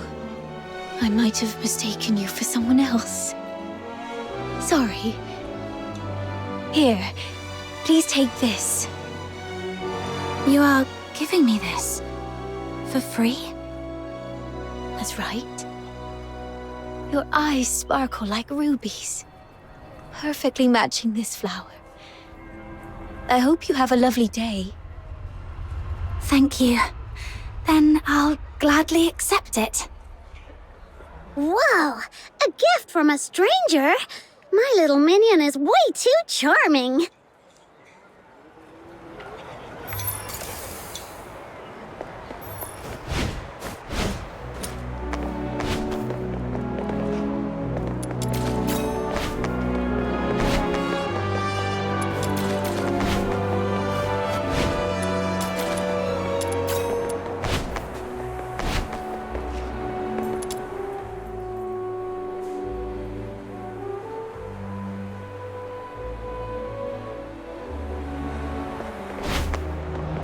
I hope it will bring some comfort to her ladyship.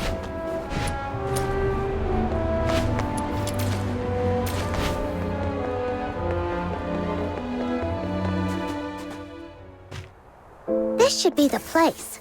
Yep, there he is. Tools without spill.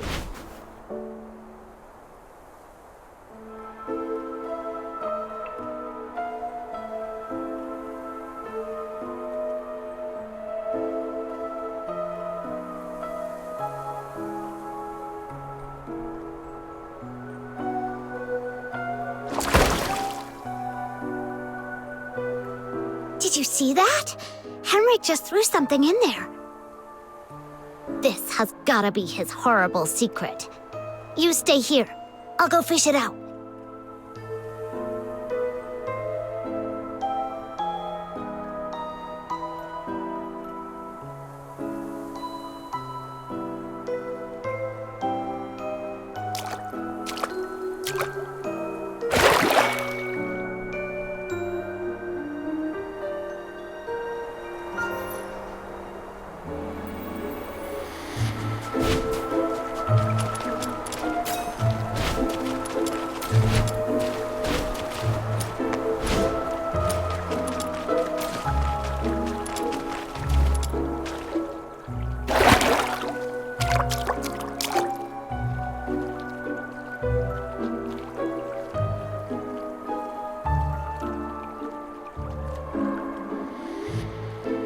Now comes the most exciting moment!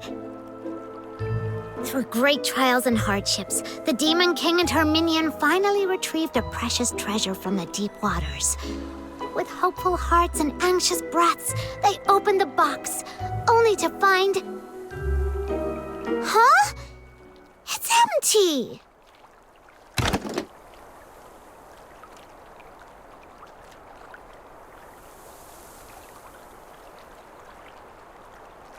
No, it's not really empty. It previously held something. Some sort of powder, perhaps. Powder?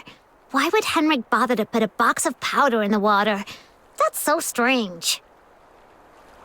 No idea, but something feels really off.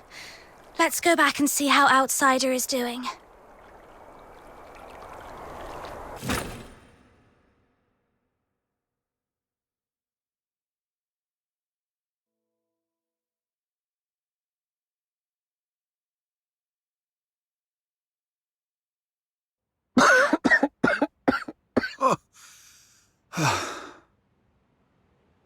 I got all covered in soot.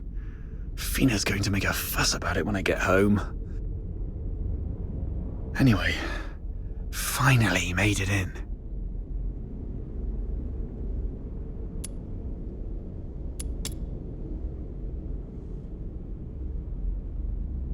A furnace this big? No way it's for cooking. And it doesn't look like a heater either. So what was it burning? Could it be...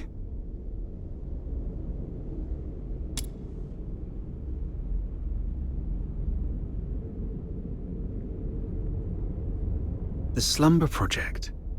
What's this? September 3rd. Carolina Brown. October 29th. Hunt Clark. Hunt? Don't tell me he's already... November 25th. Psyche Frey.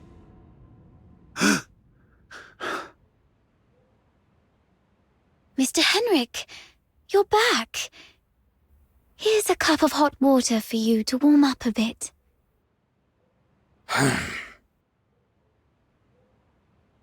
Drat. Henrik's back.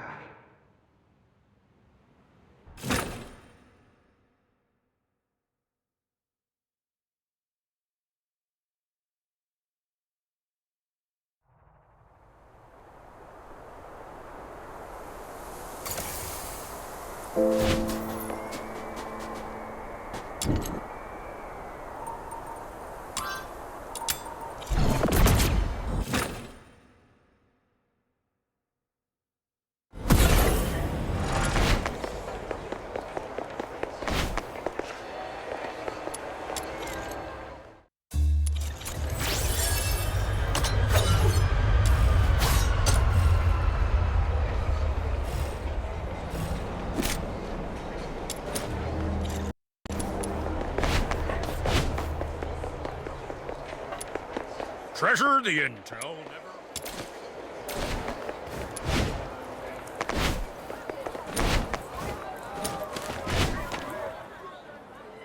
Are you saying Psyche is in danger?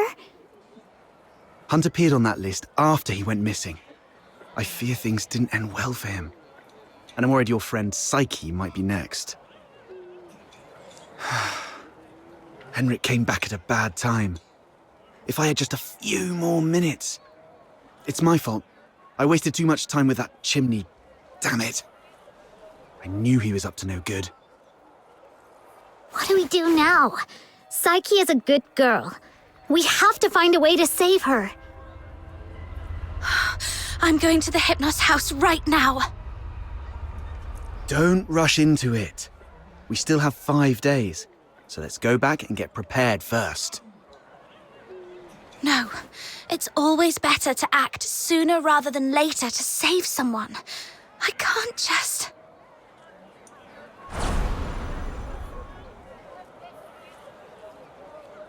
Just stand there, helplessly watching her leave. Right? How did you know? Just a guess. You seem pretty shaken up, tossing all caution and reservation to the wind all of a sudden. She means a lot to you, doesn't she? Imagine being thrown into a foreign land all alone, feeling unwanted and helpless.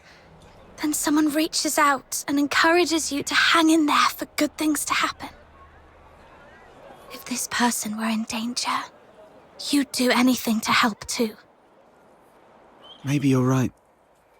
The bitterness of failure after trying beats the endless regret of, why wasn't I braver back then? But remember, being brave doesn't mean acting recklessly.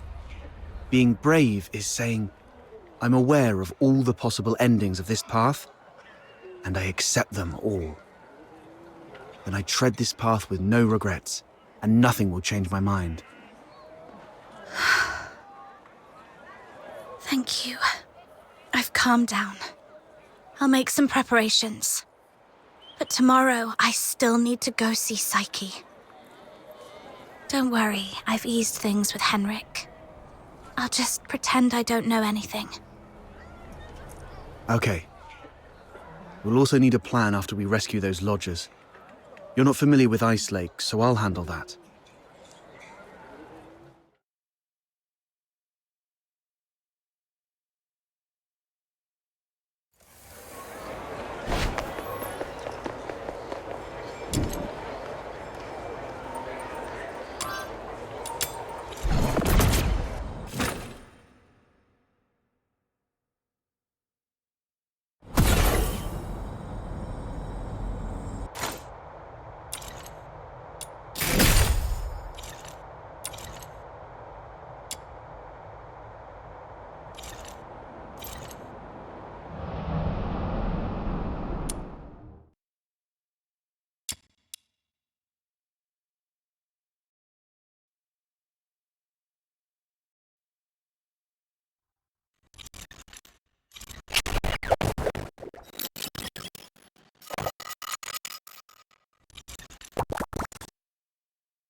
casually when I see Psyche, to avoid suspicion.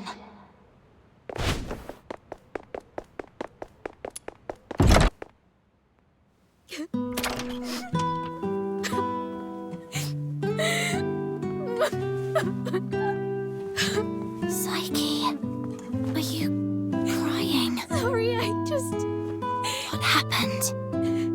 I'm sorry. Oh, it's you. What's going on? What happened to Psyche? She's sick and needs treatment. And she needs some time to rest. It's nothing serious, but please leave her alone for the next few days.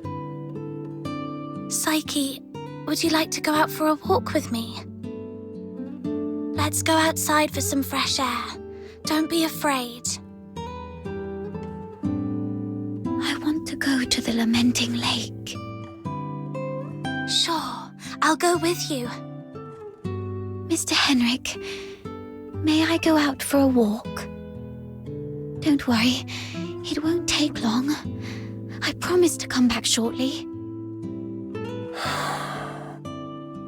Go ahead. But remember what I've told you. Otherwise, you know what will happen. I understand. If anything happens to Psyche, you won't have a second chance to leave Ice Lake. Keep that in mind.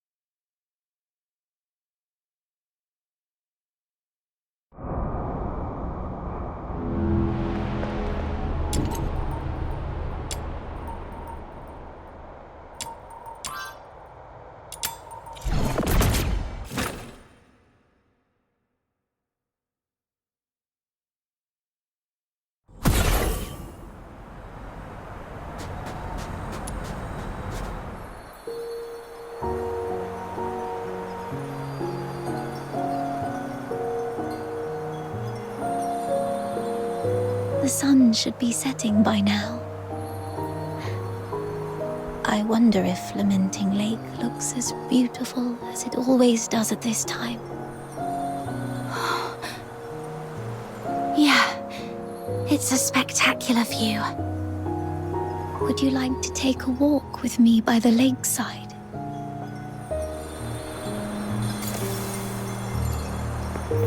Be careful. The snow's a bit thick here. Could you go first, then? I'll follow in your footsteps.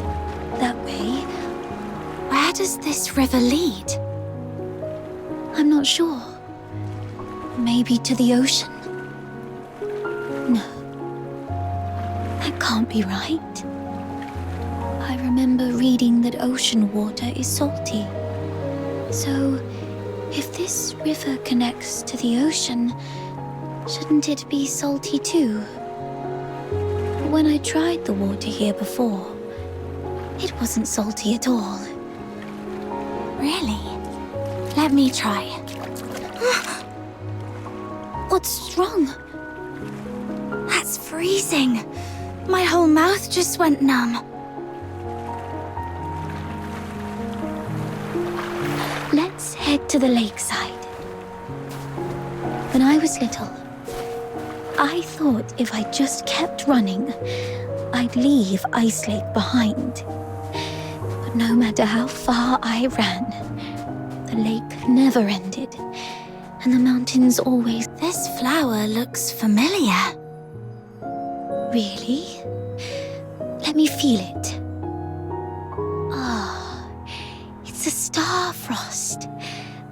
Though the petals are smaller and the scent fainter, it's the same kind as the pot of flowers in my room.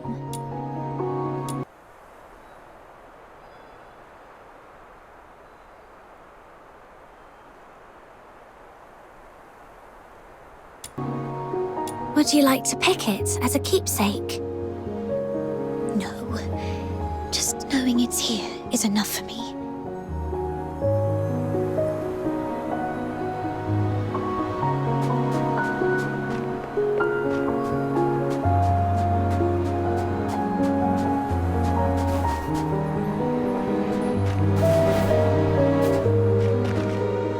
It sounds like a steam whistle.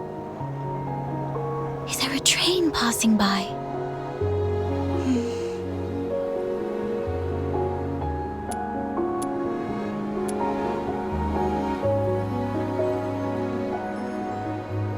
Oh, I see. Psyche, when did your eyesight start to fade? When was it? I don't really know. I thought it'd be the same as before. Just blurry for a while, and then it would go away. But now it just... Let's not talk about that. There's a place I'd like to visit. Could you come with me?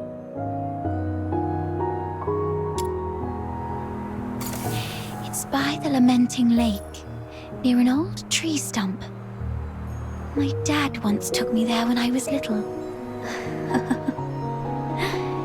It's been so long.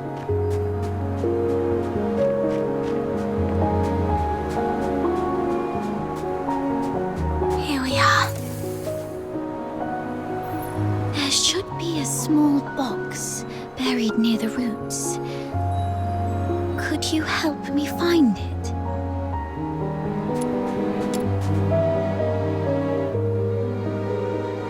Could you open it? This is It's called a camera. An amazing treasure. Dad gave it to me when I was 4. That year, he had managed to grow beautiful Lamenting Lake bellflowers. A wealthy man from the inner city loved the flowers and gave this camera to Dad, which he then gave to me as a birthday gift. But I cherished it too much to actually play with it. I thought, if I buried this precious treasure in the ground, it would sprout many more cameras by harvest time. Then our family would become rich, and my parents wouldn't have to work so hard. So I came here alone and sewed it. I was quite silly back then. When Mum and Dad found out about this later, they didn't get mad at me. Instead, they said, "Let's dig it up on your coming of age as a gift to your future self."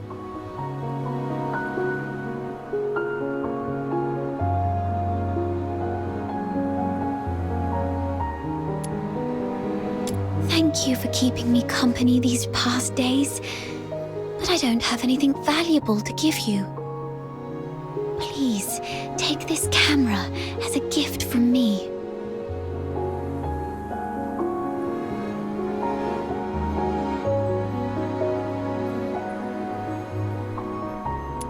I no longer need it because of my eyes, but your journey is still long.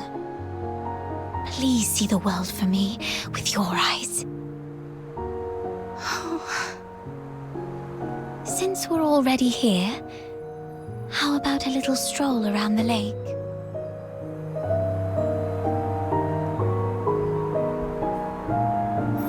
When I was little, Dad would sometimes bring me here for walks. Despite the occasional hide and seek with the Filthoids, I always looked forward to coming here because I loved the floating ice and mountains here. And more so, I loved watching the trains roar by. You like trains? Yeah, I'm fascinated by their destination. The South. I've read that it's nothing like Ice Lake. The sun's warmer there, and you get to see seasons change.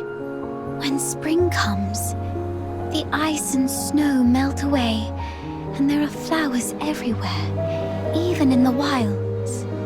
I always dreamed that if I could catch a train, I could actually get there. Dad told me it was not a dream we could afford. Because you're Charons? Yes. And also because Mum and Dad are just ordinary gardeners. We were poor and didn't have the means to board that train.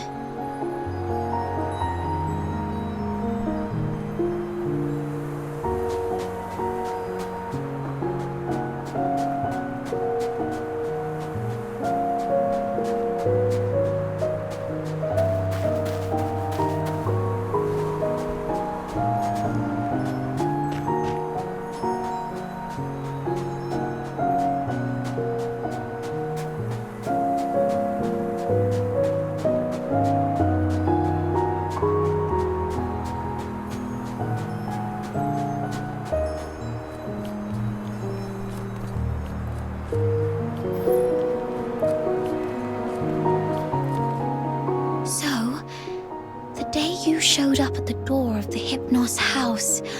I was thrilled. I'd never met anyone outside Ice Lake. I've always secretly wondered what your homeland is like. Have you seen the ocean with your own eyes? Is it as large as 100 lakes put together? If only I could also see it for myself. Look at me. Almost 18 and still daydreaming like a child. Listen, Psyche. It can be more than just a dream. Besides Berry, you were the first one to be so kind to me. I've always wanted to do something for you. There's no one else here, so tell me, have you been under threat? You can trust me, no matter how scary the enemy may be. I'll protect you. I'm a stranger here. I can take you away, just like the day we went to the pit together. Once I find Berry, we can go to my hometown in the south, build little houses by the sea and grow flowers around our homes. When spring comes and the flowers bloom, your eyes will heal. Every day the sun will shine so brightly that you might even find yourself missing Ice Lake's snow. Oh, it might be a slight damper on your dream, but are you scared of bugs? The ones in the south are bigger and noisier. Thank you. I'm not under threat. It's just that I just can't leave Ice Lake, no matter what. What do you mean? Sorry, I can't tell you. Let's just say it's my little secret to keep. Could you take another photo of me? And make sure Ice Lake's in the frame. I don't like this city. I hate the ever-present smell of blood in the air, the towering walls, the guards' heavy boots, and the endless whimpers that fill every alleyway. But it's still where I grew up. My one and only home. So, I'd like to take a picture with it.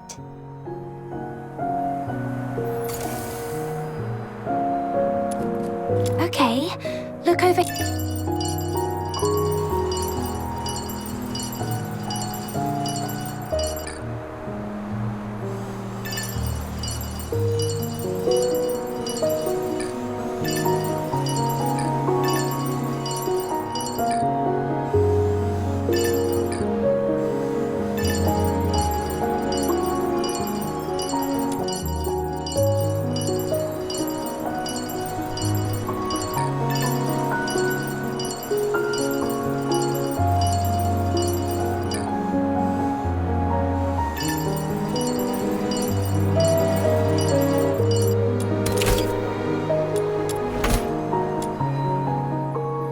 say cheese.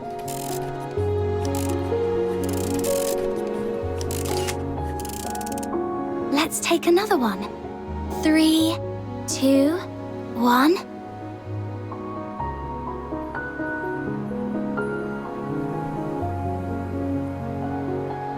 Psyche.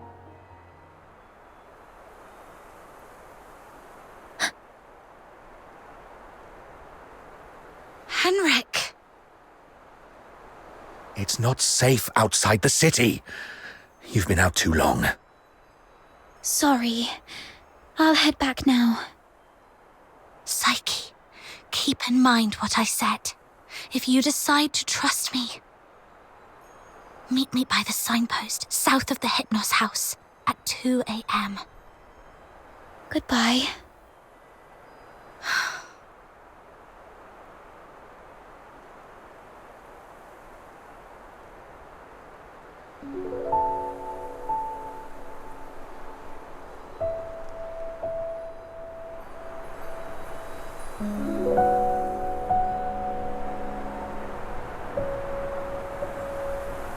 Can't believe Ice Lake. What does she mean by that? Not a clue. I'll just have to go back and see what happens.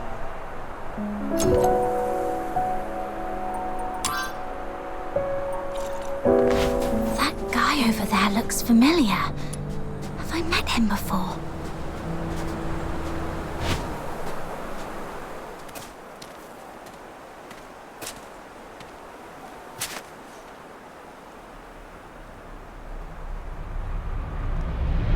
Who goes there? Stay back, or I'll shoot.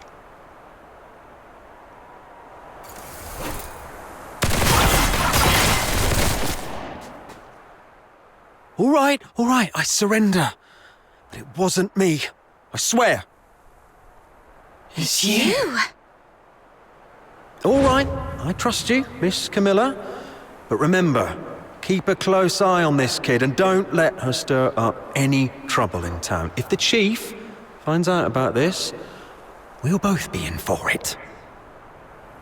Damn, didn't expect to run into you. Do me a favour, miss. Keep this between us, will you? Who is this? All right, here's your money back. I haven't had a decent meal in days, so I got desperate. I'm sorry. You executed him. I don't think he deserves this. Keep it down. I told you it wasn't me. I was just trying to sneak the body out. My name's Kevin. We've met before. I'm in the outskirts escort. And this poor soul here is Hal, my old neighbour. We've known each other since we were kids. He lost his mother at an early age and had been getting into countless brawls ever since. My family doesn't allow me to interact with Charons, but he was an old friend when I was a kid, so I'd sometimes help him out. One day he came to me, acting all weird. I thought he'd racked up debts again, or that he came to moan about being hit by his drunkard dad. But to my surprise, he said he was showing signs of deterioration. What exactly is deterioration? As a Charon, you don't know about deterioration. Are you really a native?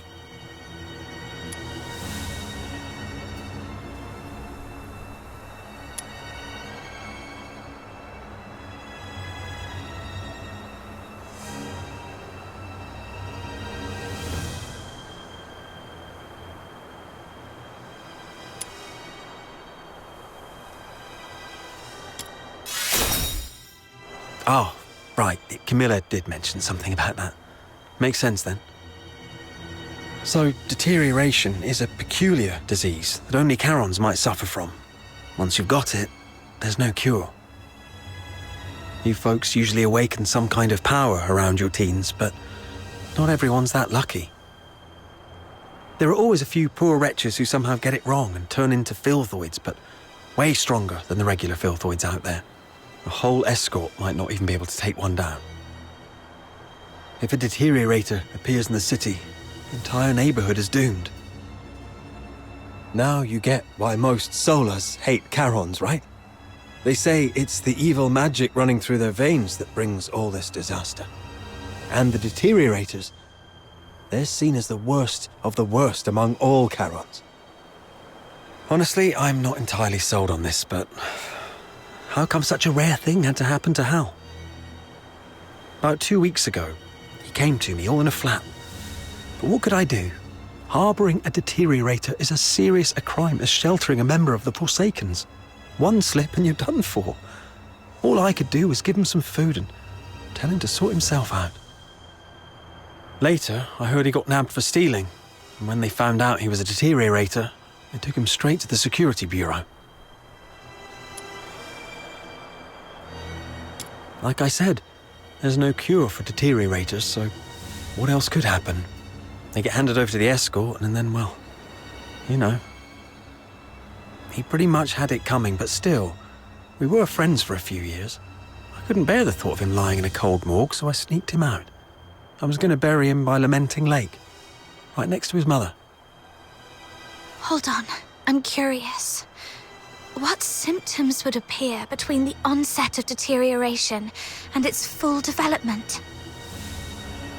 I wouldn't know, but I have heard that some would turn extremely violent, and some poor souls would gradually lose their senses, like going blind or deaf or something, perhaps. This is all just hearsay, though. If you're curious about it, best ask a doctor. But it seems to me you've awakened already successfully. Why do you care? I got a little dizzy and didn't see the step. Thank you. I suddenly couldn't see clearly back there and ended up startling that monster. I'm so sorry.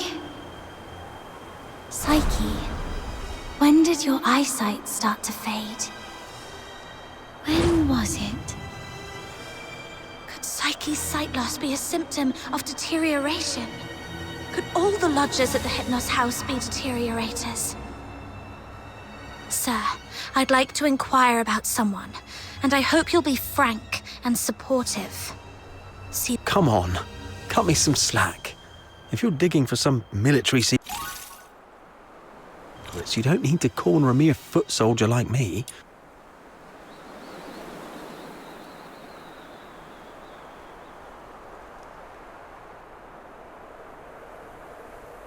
I'm basically just a gatekeeper.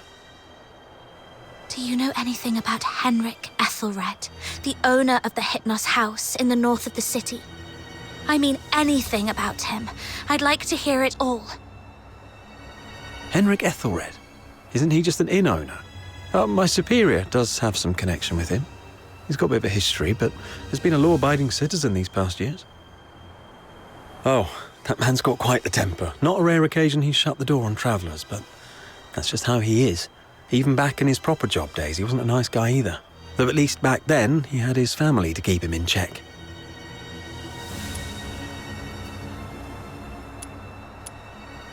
He had a wife and a daughter. They were just an ordinary family of 3. But then his wife passed away quite early, and he raised his daughter on his own. As for his daughter, what's her name? Heidi, Haley, I don't quite remember. Anyway, she went on a trip to Scarlet River with Henrik, but never returned with him. He never talks about his daughter. One year my superior asked about her over drinks, and Henrik just smashed his glass and stormed off. The older folks in Ice Lake all know that Henrik was once a renowned doctor. Quite the skilled medic he was. Even the nobles from the inner city would go to him. But then something happened, and he shut down his clinic at the height of his fame, only to reopen it as an inn a couple of years later. Come to think of it, that was right around the time he got in trouble in Scarlet River. Well, it was, some 14, 15 years ago. Henrik Ethelred committed a murder up in Scarlet River, Flagson. The victim was a Charon, one with signs of deterioration, as I just said. Not a major crime, though, so he only served a few months before getting released. Why would he do that? I don't know, but everyone would fear and despise a deteriorator, I guess. I just heard this from my superior. It's been a long time and it didn't happen locally, so Don't hold it against me if I've got some details wrong. I swear, I've told you everything I know. Can you please let me off now? Just give me the film. Damn it. You look nice. How could you be so cunning?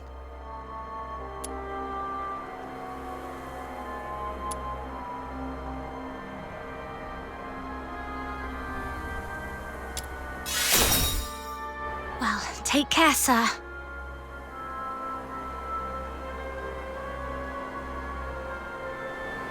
Hey, you just gonna leave like that? Where are you going? Oi! You promised not to tell anyone, didn't you? You have to stick to your word.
How boring.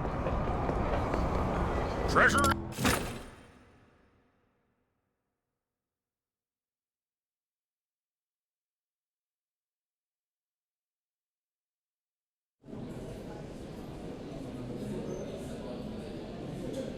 I'll take a 20% cut. You keep 80%.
I'll take a 20% cut. Wretchedness!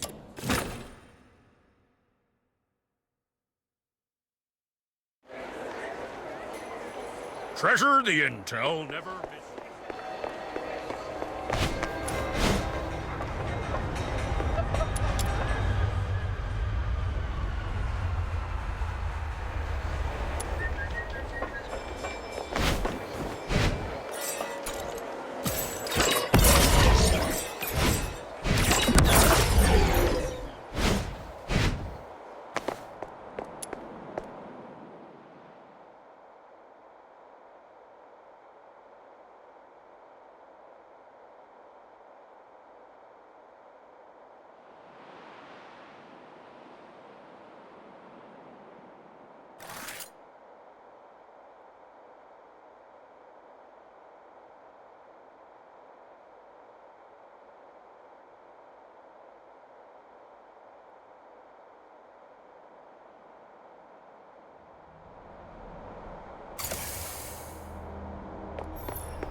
I hope it will bring some comfort.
New phase.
Come try these fine...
Treasure the intel.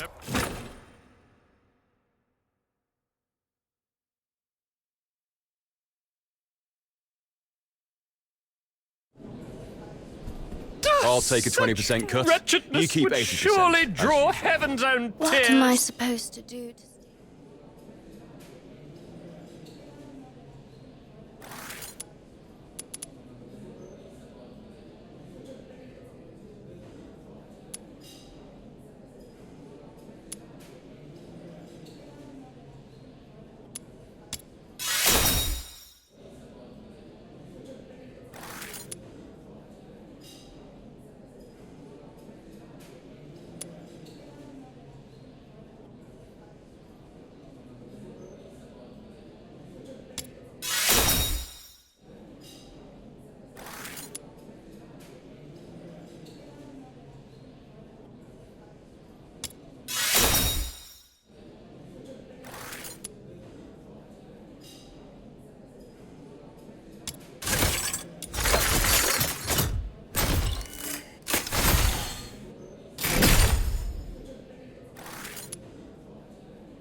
What am I supposed to do to stay true to myself?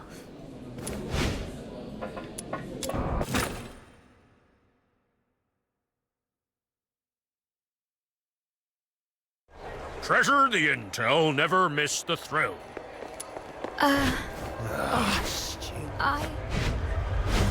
Annie?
Tools without spirits.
They're using poison gas? That's despicable! Quick, use the serum! They don't seem to be affected by it either. They must have serum too! I found a place nearby with lots of serum. Let's head over there. It's for your own.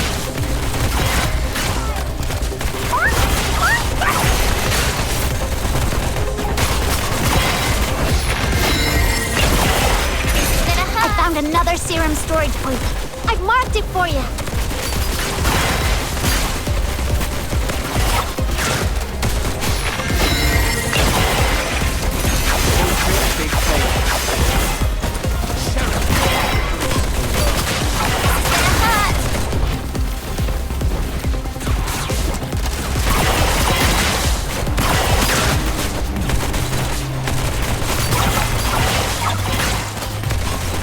Another serum storage point.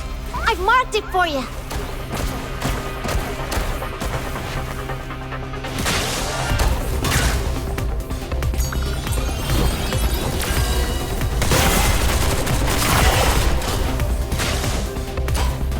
To get serious.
This should keep us going a bit longer.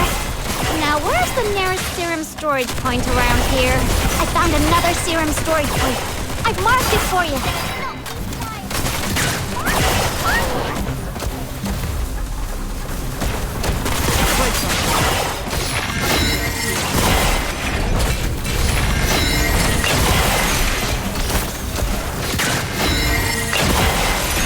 Relax. It's for your own good.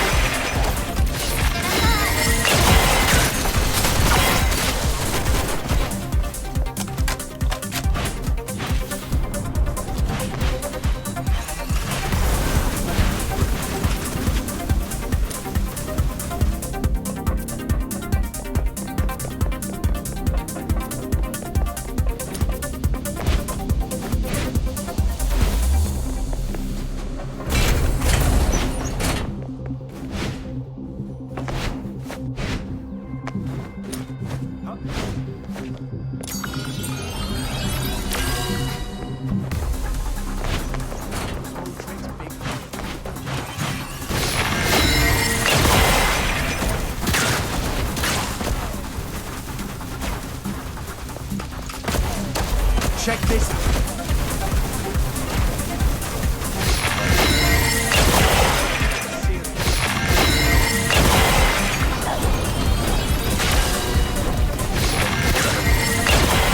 I found another serum storage point. I've marked it for you.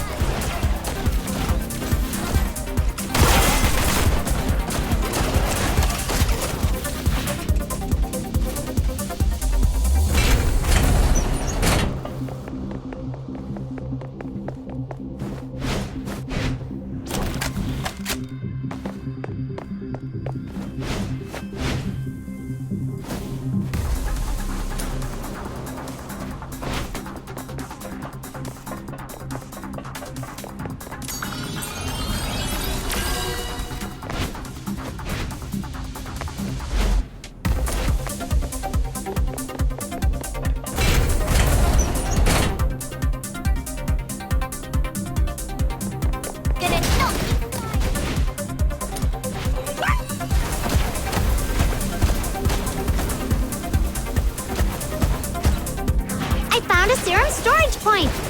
I'm pretty awesome, aren't I?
Found another serum storage point. I've marked it for you.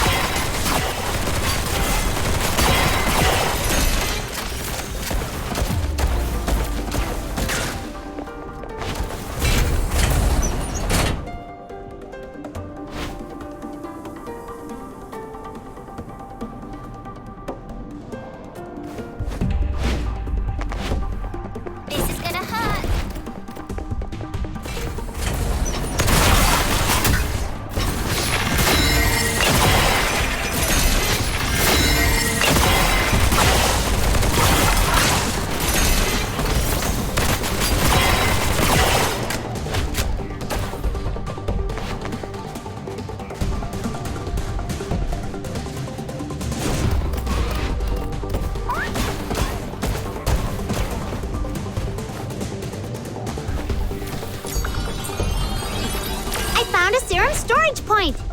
I'm pretty awesome, aren't I?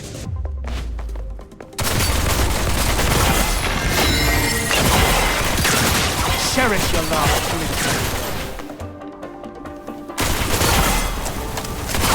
This is gonna hurt!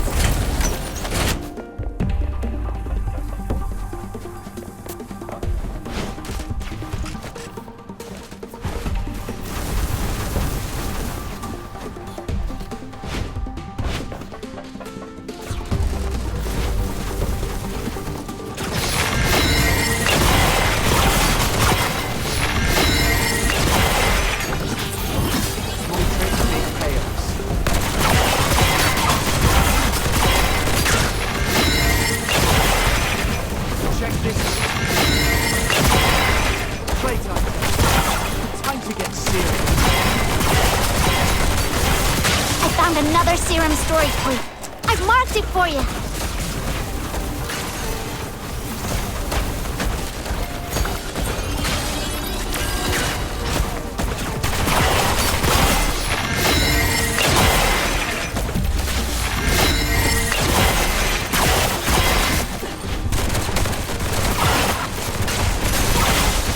Cherish your last glimpse.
Properly disinfected, it can become a delicious dish.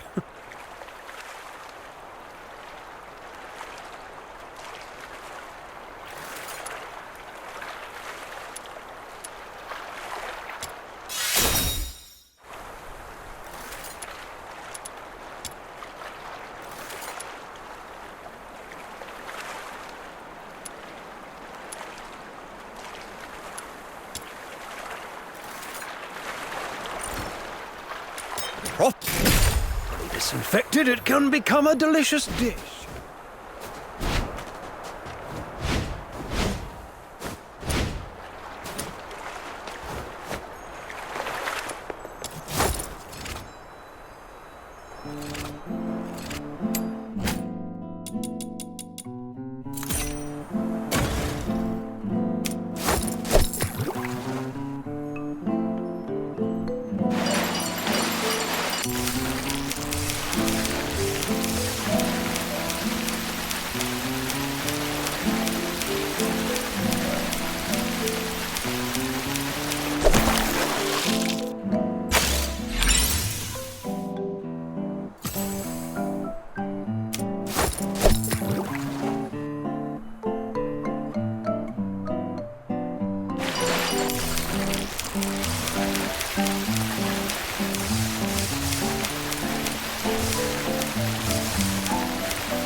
Properly disinfected, it can become a delicious dish.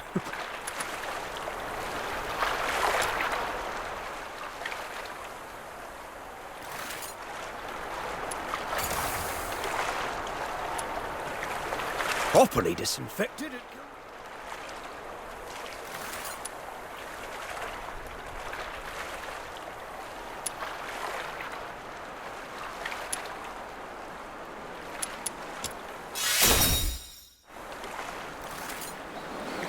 Properly disinfected.